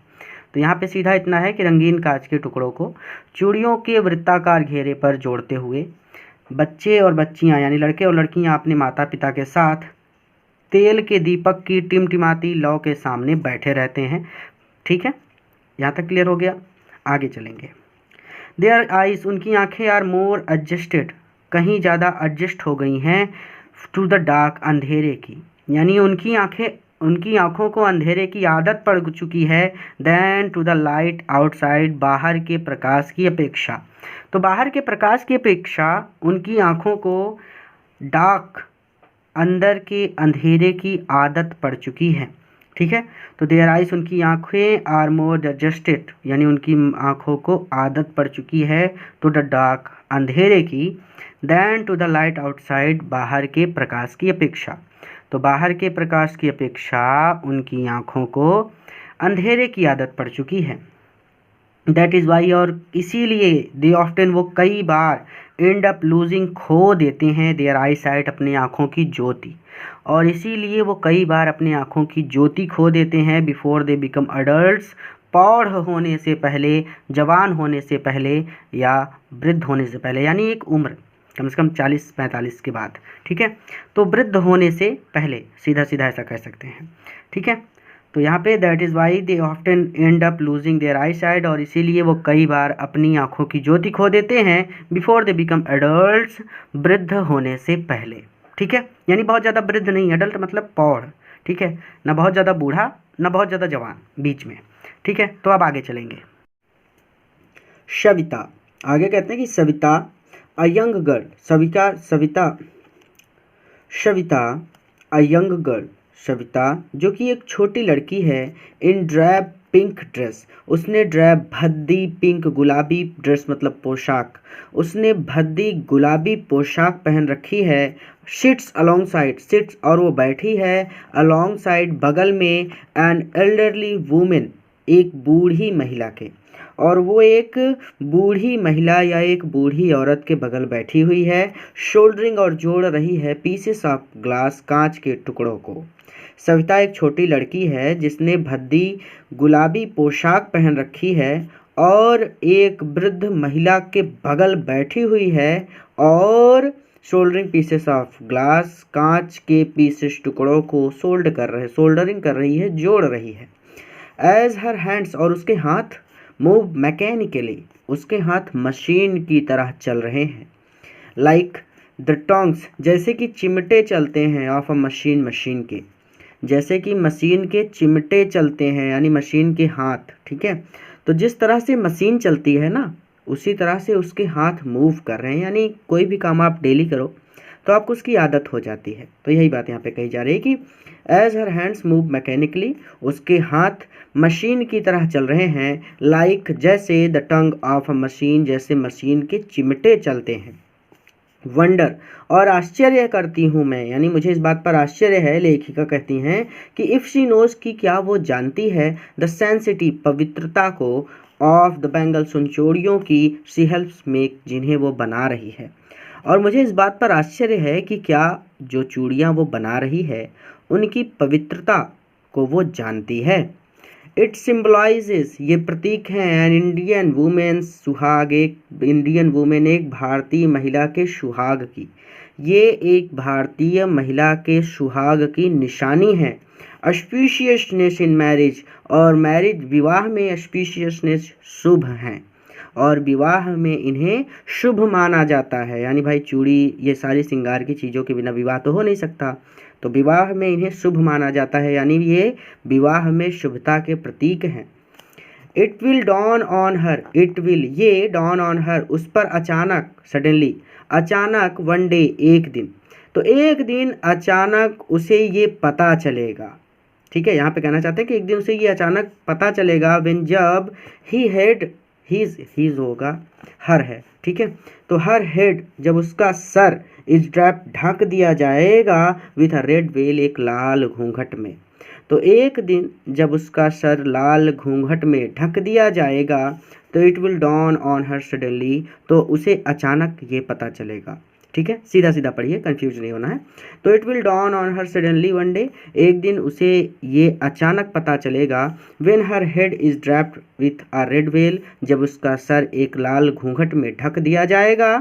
हर हैंड्स, और उसके हाथ, डेड रेड, लाल रंग दिए जाएंगे, विथ हिना, मेहंदी से, और उसके हाथों को मेहंदी से लाल रंग दिया जाएगा, या फिर उसके हाथों में मेहंदी लगा दी जाएगी। ठीक है, एंड रेड बैंगल्स, और लाल चूड़ियाँ, rolled onto her wrists, उसकी कलाइयों में लाल चूड़ियाँ पहना दी जाएंगी। She will then become a bride, she will then, और तब वहाँ, बिकेम अ ब्राइड, एक दुल्हन बन जाएगी, और तब वो एक दुल्हन बन जाएगी। लाइक द ओल्ड वुमेन, उसी बूढ़ी महिला की तरह, बिसाइड सर, जो उसके बगल बैठी है, जो उसके बगल है, ऐसे भी कह सकते हैं। तो अपने बगल बैठी बूढ़ी महिला की तरह, हु, जो, बिकॉम वन, एक दुल्हन बनी थी, मैनी ईयर्स अगो, कई साल पहले, यानी बूढ़ी महिला भी तो कभी दुल्हन बनी होगी। तो वही कहती हैं कि वो महिला जो कई साल पहले दुल्हन बनी थी, उसी महिला की तरह ये भी एक दुल्हन बन जाएगी। तो लाइक द ओल्ड वुमेन, उसी वृद्ध महिला की तरह, बिसाइड्स अस, जो उसके बगल बैठी है, who become one many years ago, जो कई साल पहले एक दुल्हन बनी थी। सी स्टिल हैज़ बैंगल्स, सी, उसके हाथों में, still has bangles in her wrist, उसकी कलाइयों में, स्टिल हैज़ बैंगल्स, अभी भी चूड़ियाँ हैं, यानी उसने अपनी कलाइयों में अभी भी चूड़ियाँ पहन रखी हैं, वो वृद्ध महिला जो है उसकी बात हो रही है।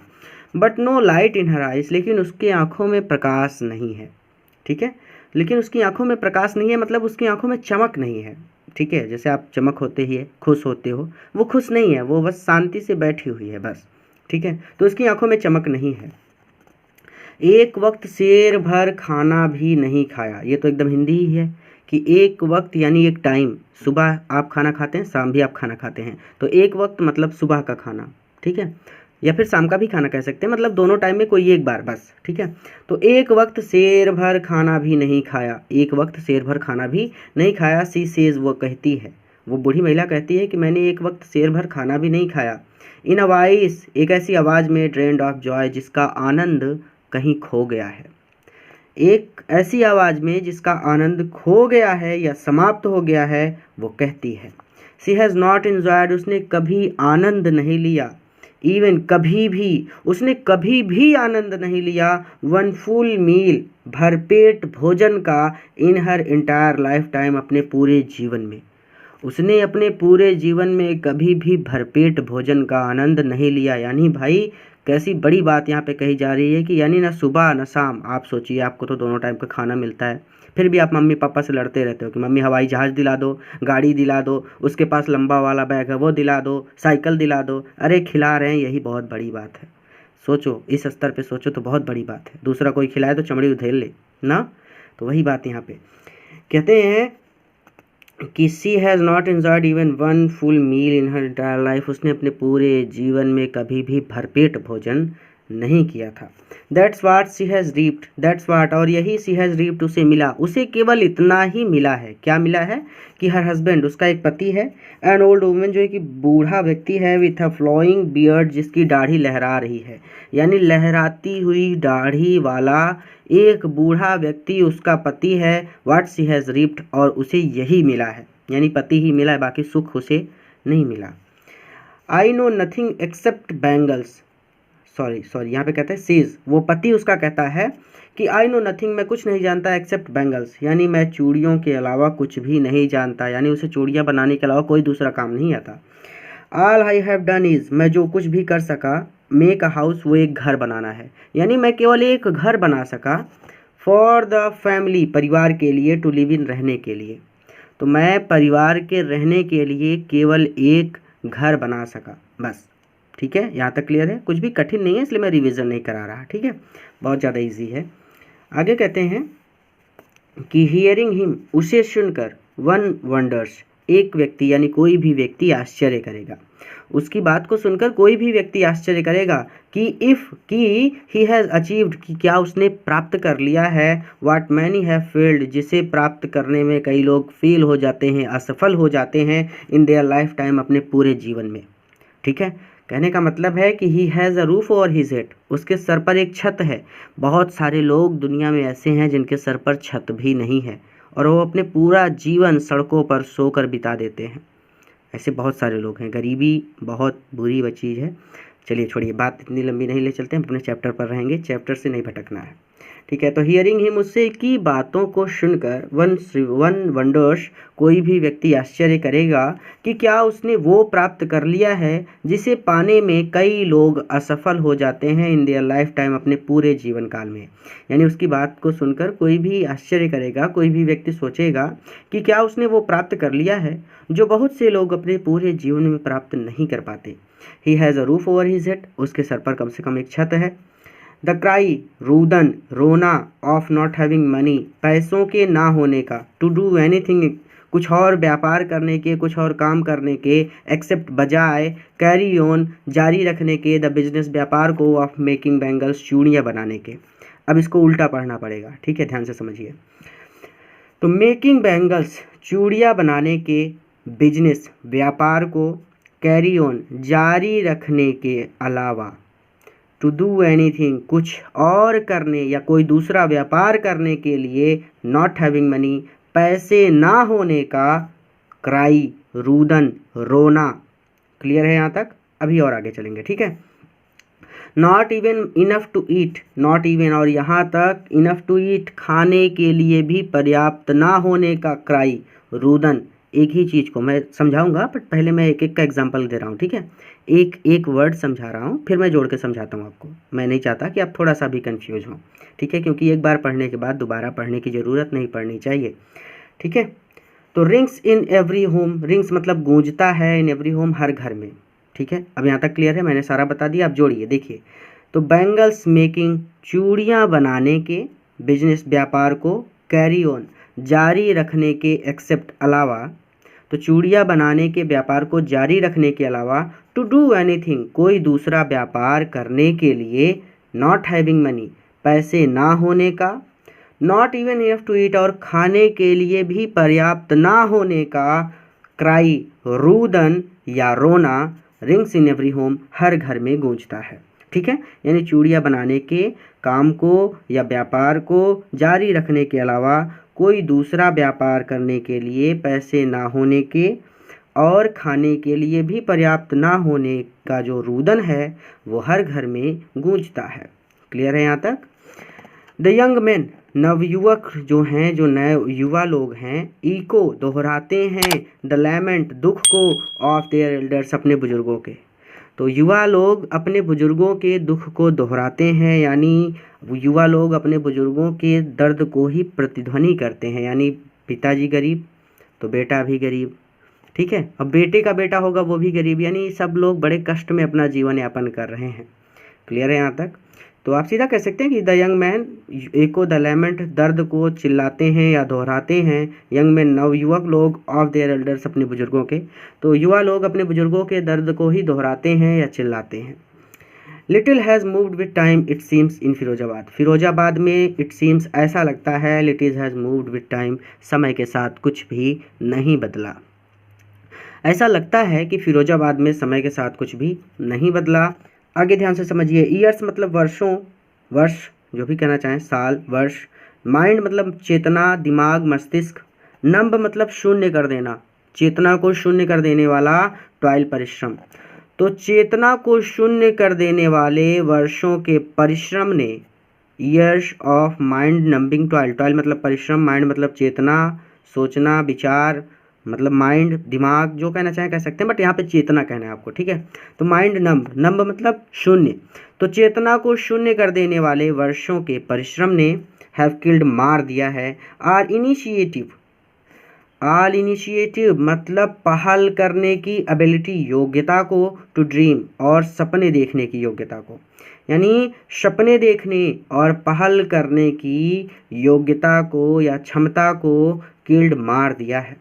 फिर से कि चेतना को शून्य कर देने वाले वर्षों के परिश्रम ने सपने देखने और पहल करने की योग्यता को मार दिया है। Why not organise yourselves, तो वाई नॉट, क्यों नहीं ऑर्गेनाइज, इकट्ठा हो जाते या संगठित हो जाते, योर सेल्फ्स, आप सब लोग।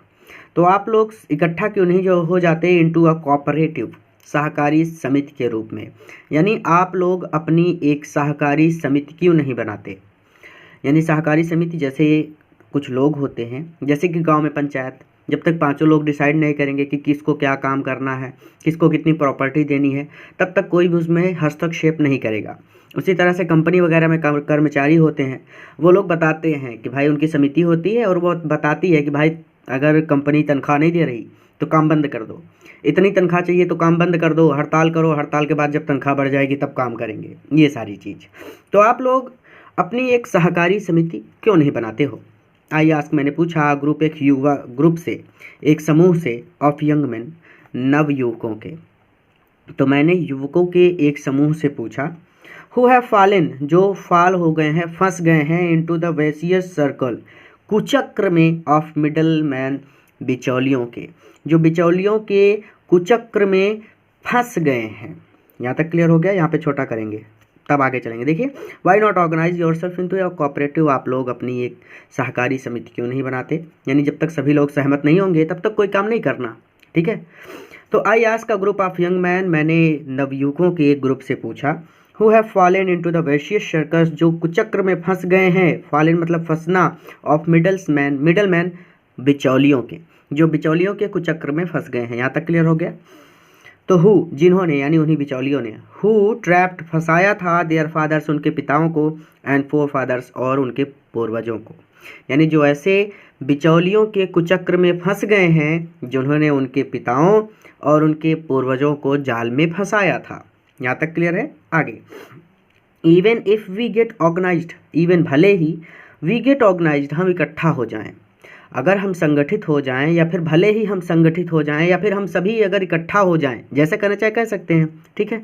तो चलिए ऐसे कह देते हैं कि भले ही हम सब इकट्ठा हो जाएं, वी आर द वंस, फिर भी हम ही लोग, who will be hauled up, घसीटे जाएंगे बाय द पुलिस, पुलिस के द्वारा, फिर भी हम ही लोग घसीटे जाएंगे पुलिस के द्वारा, बीटेन और पीटे जाएंगे, एंड ड्रैग टू जेल और जेल में बंद किए जाएंगे, फॉर डूइंग समथिंग इलीगल, कोई गैर कानूनी काम करने के आरोप में। नहीं समझ में आया? ध्यान से समझिए।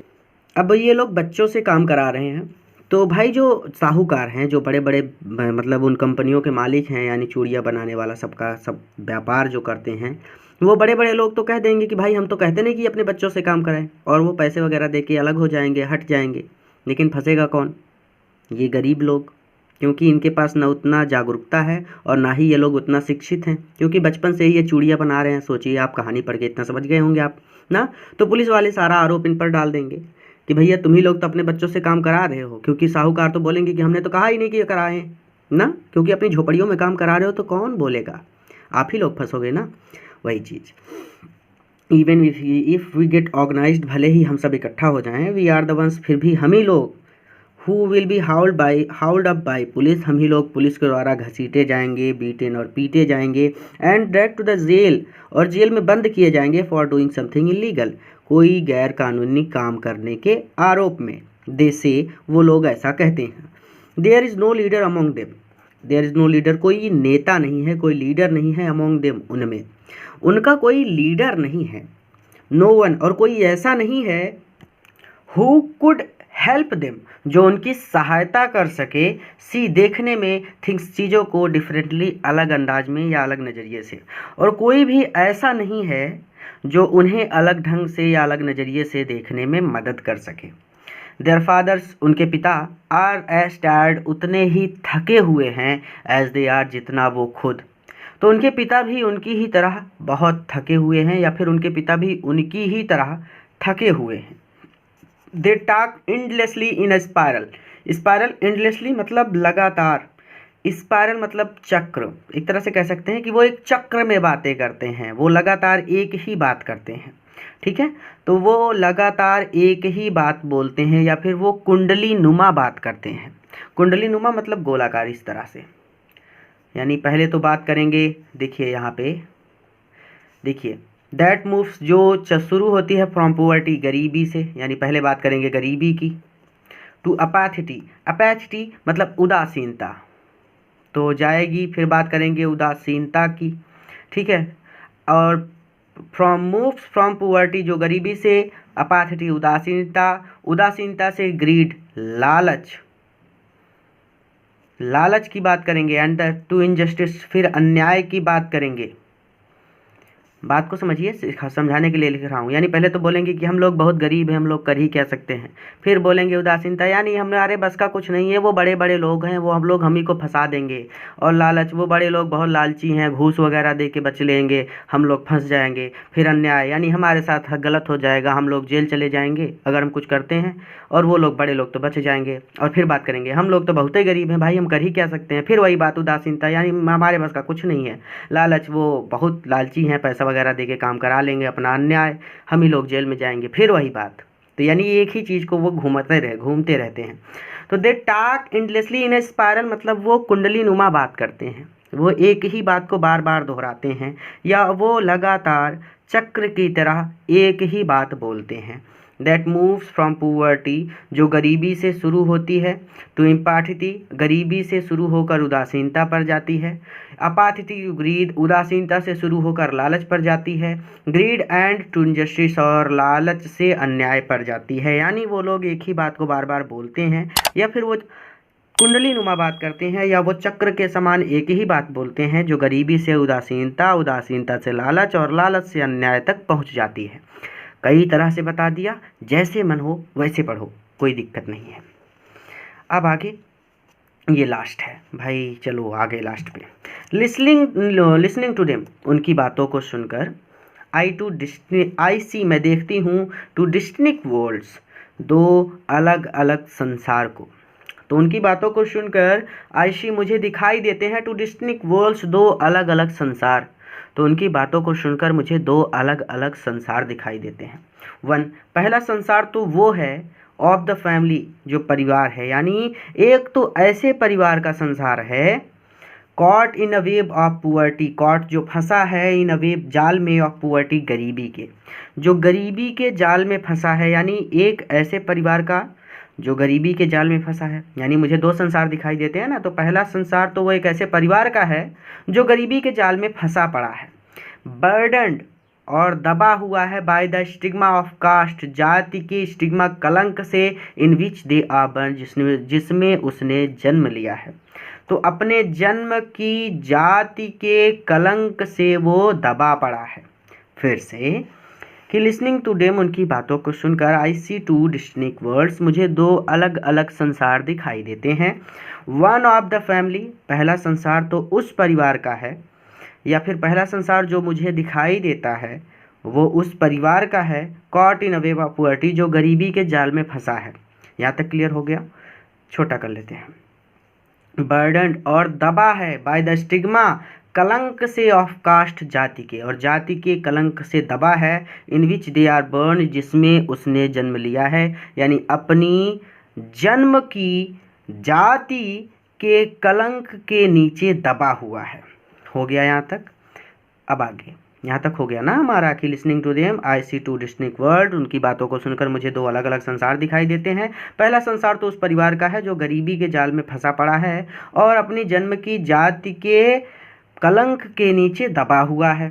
ठीक है, यानी चूड़ियों बनाने का परिवार है, यानी चूड़ियाँ बनाने वालों के परिवार में जन्म लिया है तो जीवन भर चूड़ियाँ ही बनाएंगे। वो दादी माँ ने कहा था ना कि ये इसकी भाग्य है, इसका नियति है। ठीक है, द अदर्स, और जो दूसरा संसार है अविशियस सर्कल, वो एक कुचक्र है।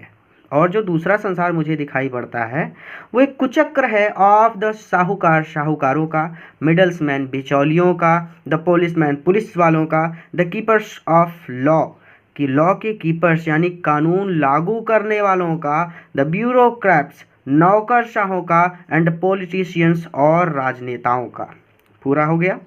और जो दूसरा संसार मुझे दिखाई देता है वो एक कुचक्र है साहूकारों का, बिचौलियों का, पुलिस वालों का, कानून लागू करने वालों का, नौकरशाहों का, और राजनेताओं का। तो जो दूसरा संसार है वो साहूकारों, बिचौलियों, पुलिस वालों, कानून को लागू करने वालों और नौकरशाहों और पॉलिटिशियंस यानी राजनेताओं का विशेष सर्कल कुचक्र है। क्लियर हो गया यहाँ तक? यानी एक सर्कल तो बहुत ही ज़्यादा बेईमान है, कुचक्र है, दुनिया भर के लालची लोग उसमें भरे पड़े हैं, और दूसरा चक्र जिसमें बहुत ज़्यादा गरीबी है और जन्म के जाति के कलंक नीचे वो दबा पड़ा है। हो गया ना? टुगेदर, इन दोनों ने मिलकर, यानी इन दोनों संसारों ने मिलकर, दे हैव इम्पोज्ड, लाद दिया है, द बैगेज, यानी एक ऐसा भार लाद दिया है ऑन द चाइल्ड, बच्चे के ऊपर। इन दोनों ने मिलकर बच्चे के ऊपर ऐसा भार लाद दिया है that he can not put down, जिसे वो उतार नहीं सकता। ठीक है, दो संसार दिखाई देते हैं और दोनों संसार को जिम्मेदार बता रही हैं, वो किसी एक की जिम्मेदारी नहीं है, दोनों की है। ठीक है, और दोनों ने मिलकर बच्चे के ऊपर ऐसा भार लाद दिया है जिसे वो पुट डाउन नहीं कर सकता, उतार नहीं सकता। बिफोर ही इज़ अवेयर, जानने से पहले, बिफोर इससे पहले कि ही इज़ अवेयर, वो समझ सके या वो जानकार हो या फिर वो एहसास करे, यानी एहसास होने से पहले ही एक्सेप्ट, वो स्वीकार लेता है, इट इसे एज नेचुरली, उसी तरह एज हिज फादर, जैसे उसके पिता ने स्वीकारा था। तो एहसास होने से पहले ही वह उसे उतने ही आराम से स्वीकार लेता है जैसे उसके पिता ने स्वीकारा था, यानी नेचुरली मतलब स्वाभाविक रूप से। ठीक है, तो ऐसे कह सकते हैं कि बिफोर ही इज़ अवेयर, तो जानकार होने से पहले, एहसास होने से पहले, ही एक्सेप्ट्स एज नेचुरली, वो उसे इतने ही स्वाभाविक रूप से अपना लेता है एज हिज फादर, जितने स्वाभाविक रूप से उसके पिता ने अपनाया था। ठीक है, तो वो आप सीधा सीधा कह सकते हैं कि एहसास होने से पहले ही वो अपने पिता की ही तरह इसे अपना लेता है। ठीक है, टू डू एनीथिंग एल्स, कुछ और करने के अलावा, वुड मीन टू डेयर, यानी टू डू एनीथिंग, कुछ और करने का, एल्स यानी कोई दूसरा काम करने का अर्थ है, वुड मीन अर्थ है टू डेयर, साहस करना, यानी कुछ हटकर या कुछ अलग करने का अर्थ होगा कि चुनौती देना। ठीक है, साहस करना, डेयर मतलब चुनौती देना, यानी उनके खून में ही नहीं है वो चीज़, वो दूसरा कोई काम कर ही नहीं सकते। तो दूसरा काम करने का अर्थ है कि चुनौती देना। तो डू एनीथिंग, कोई दूसरा काम करना, वुड मीन टू डेयर, यानी कोई दूसरे काम करने का अर्थ है चुनौती देना। एंड डेयरिंग, और चुनौती देना, is not a part of his growing up, उसके पालन का भाग नहीं है, यानी उसकी परवरिश का अंग चुनौती देना नहीं है। हम लोग चुनौती देते हैं, हम लोग कहते हैं कैसे नहीं होगा, चलो करेंगे, दूसरा काम करेंगे, तीसरा काम करेंगे, आज मैथ की ये सवाल नहीं आ रही, आज ज़रूर लगा के रहेंगे, चाहे जो हो जाए, पूरी रात जागना पड़े लेकिन लगा के रहेंगे। लेकिन ये लोग चुनौती नहीं देते, क्योंकि बचपन से ही इनको चूड़ी जोड़ने का काम है। तो क्यों चुनौती दें, वो जानते हैं कि बस यही करना है। तो बच्चे लगे हैं, अब बचपन से आप एक ही काम करते चले जाओ तो दूसरा काम आप कर ही नहीं सकते, क्योंकि आपकी जो मानसिकता है वो सीमित हो गई, आपकी चेतना शून्य हो गई। ठीक है, तो वही चीज़ फिर से आराम से चैप्टर से भटक गया था, sorry. To do anything else, कोई दूसरा काम करना, वुड मीन का अर्थ है टू डेयर, चुनौती देना। कोई दूसरे काम करने का अर्थ होगा चुनौती देना। एंड डेयरिंग, और चुनौती देना is not part of his growing up, उसकी परवरिश का अंग नहीं है। ठीक है। वेन आई सेंस, जब मैं देखती हूँ, अ फ्लैश, एक चमक को, ऑफ इट, इसकी यानी चुनौती की, इन मुकेश, मुकेश में, आई एम चीयर्ड, मैं प्रसन्न हो जाती हूँ। यानी मुकेश कहता है ना कि मैं गाड़ी चलाना सीखूंगा, तो ये चुनौती देना हुआ, क्योंकि सब लोग चूड़ियाँ जोड़ने में व्यस्त हैं, लेकिन ये एक ऐसा बच्चा है जो कह रहा है कि मैं गाड़ी चलाना सीखूंगा। ठीक है, यानी मैं गाड़ी चलाना से चाहता हूँ, ये देख रहे हैं, चुनौती है। तो when I sense a flash, मैं एक चमक देखती हूँ, आई सेंस, जब मैं एक चमक देखती हूँ, ऑफ इट, चुनौती की, तो जब मैं इसकी एक चमक देखती हूँ, इन मुकेश, मुकेश में, आई एम चीयर्ड, तो मैं प्रसन्न हो जाती हूँ। तो जब मैं मुकेश में इसकी एक चमक देखती हूँ या इसकी एक झलक देखती हूँ तो मैं प्रसन्न हो जाती हूँ। ठीक है। I want to be a motor mechanic, I want, मैं बनना चाहता हूँ, to be a motor mechanic, एक मोटर मैकेनिक, मैं एक मोटर मैकेनिक बनना चाहता हूँ। मोटर मैकेनिक वो लोग जो गाड़ियाँ बिगड़ जाए तो उसे ठीक करते हैं। ठीक है। ही रिपीट्स, वो दोहराता है, तो वो दोहरा कर कहता है, यानी फिर से कहता है कि मैं एक मोटर मैकेनिक बनना चाहता हूँ। He will go to garage, वो गैरेज जाएगा, गैरेज वो स्थान जहाँ पर गाड़ियाँ बिगड़ने के बाद बनने जाती हैं, फिल्मों में देखा होगा आपने। तो he will go to garage, वो गैरेज जाएगा, एंड लर्न, और सीखेगा, वो गैरेज जाएगा और गाड़ियाँ बनाना सीखेगा। बट लेकिन the garage is long away, long way मतलब बहुत दूर है, फ्रॉम हीज होम, उसके घर से, लेकिन गैरेज तो उसके घर से बहुत दूर है। आई विल वॉक, मैं पैदल जाऊँगा, ही इंसिस्ट, वो जोर देकर कहता है, यानी वो जोर देकर कहता है कि मैं पैदल जाऊँगा। ठीक है। जोर देकर कहने का मतलब है कि अपनी बात को ऊपर रखने की कोशिश करता है कि भाई मैं जाऊँगा, चाहे जो हो जाए मैं जाऊँगा। ठीक है। Do you also dream of flying a plane, do you also dream, क्या तुम सपना देखते हो, ऑफ फ्लाइंग अ प्लेन, एक प्लेन उड़ाने का, तो क्या तुम एक हवाई जहाज उड़ाने का भी सपना देखते हो। ही इज सडनली साइलेंट, अचानक वो साइलेंट हो जाता है, अचानक वो चुप हो जाता है। नो, नहीं, ही सेज, वो कहता है कि नहीं, मुझे बस, मैं गाड़ियों में ही खुश हूँ। स्टारिंग एट द ग्राउंड, ज़मीन पर देखते हुए, तो ज़मीन को स्टार करते हुए, ज़मीन को घूरते हुए, ही सेज, वो कहता है नो, नहीं। इन हीज स्मॉल मरमर, उसकी स्मॉल, छोटी, मरमर, बुदबुदाहट में, उसकी छोटी सी बुदबुदाहट में, देयर इज़ एन एम्बेरसमेंट, एक शर्मिंदगी का भाव है। उसकी छोटी बुदबुदाहट में, यानी जब वो धीरे से कहता है नहीं, तो कहते हैं कि इन हिज स्मॉल मरमर, उसकी छोटी बुदबुदाहट में, देयर इज़ एन एम्बेरसमेंट, एक शर्मिंदगी का भाव है, that has not a turn, जो अभी तक नहीं बदला है, इनटू रिग्रेट, जो अभी तक पश्चाताप में नहीं बदला है। यानी बात यहाँ पे सीधी सीधी कि लोग क्या कहेंगे, लोग क्या कहेंगे। ठीक है, वो बात है यहाँ पे। तो कुछ तो लोग कहेंगे, लोगों का काम है कहना, अपना काम करते रहना बस। इन ही स्मॉल मर्मर, उसकी छोटी बुदबुदाहट में, देयर इज एन एम्बेरसमेंट, एक शर्मिंदगी का भाव है, that has not a turn into regret, जो अभी तक पश्चाताप में नहीं बदला है। ही इज़ कंटेंट, वो संतुष्ट है, टू ड्रीम, सपना देखकर, ऑफ कार्स, गाड़ियों का, वो गाड़ियों का सपना देखकर संतुष्ट है। He is content to dream of cars, content मतलब संतुष्ट होना, तो वो संतुष्ट है टू ड्रीम ऑफ कार्स, गाड़ियों का सपना देखकर, कारों का सपना देखकर। ठीक है, तो वो कारों का सपना देखकर संतुष्ट है, दैट ही सीज, जो वो देखता है, हर्टलिंग डाउन, तेजी से दौड़ते हुए, द स्ट्रीट, गलियों में, ऑफ हिज टाउन, उसके कस्बे की, जिन्हें वो अपने कस्बे की गलियों में तेजी से दौड़ते हुए देखता है। तो वो कारों का सपना देखकर ही संतुष्ट है, जिन्हें वो अपने कस्बे की गलियों में तेजी से दौड़ते हुए देखता है।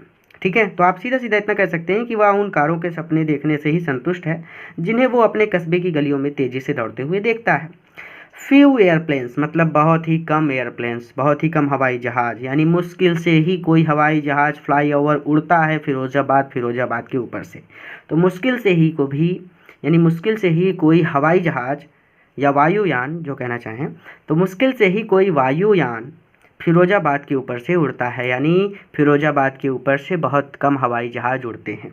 तो बस यहीं पर समाप्त होता है। और इस चैप्टर को देख कर पढ़ कर एक चीज़ आप ज़रूर सीख लीजिए कि कुछ भी हो जाए हार मत मानना अपने जीवन में। यानी अब 12th में आ गए हो, अब आगे बहुत सारे चैलेंजेस आपके लिए तैयार खड़े हैं। 12th के बाद तो और ज़्यादा चैलेंजेस हैं। हार मत मानना और अपने पूरे जीवन में अपने माता पिता से ज़्यादा, मतलब सबसे ज़्यादा सम्मान करना है किसी का ना, तो अपने माँ बाप का करना। ठीक है, क्योंकि ये देख रहे हो ना कैसे कैसे लोग हैं दुनिया में, कितनी गरीबी से गुजर रहे हैं। तो संघर्ष सबके जीवन में है, और आपके पिता ने भी आपको पालने में किसी से कम संघर्ष नहीं किया। एहसास होगा आपको, लेकिन जब आप खुद कमाने लगोगे तब। बस दुनिया में एक ही काम करना है, अपने माँ बाप का सम्मान करो और अपने आप आगे बढ़ते चले जाओगे। ठीक है, तो चलिए, उम्मीद करते हैं आपको ये चैप्टर पसंद आया होगा। अगर अच्छा लगा है तो अपने मित्रों के साथ भी शेयर कीजिएगा, ताकि वो भी इसका लाभ ले सकें। पूरा वीडियो देखने के लिए आपका धन्यवाद। एक नए चैप्टर के साथ मैं आपसे फिर से मिलूंगा एक नए वीडियो लेक्चर में।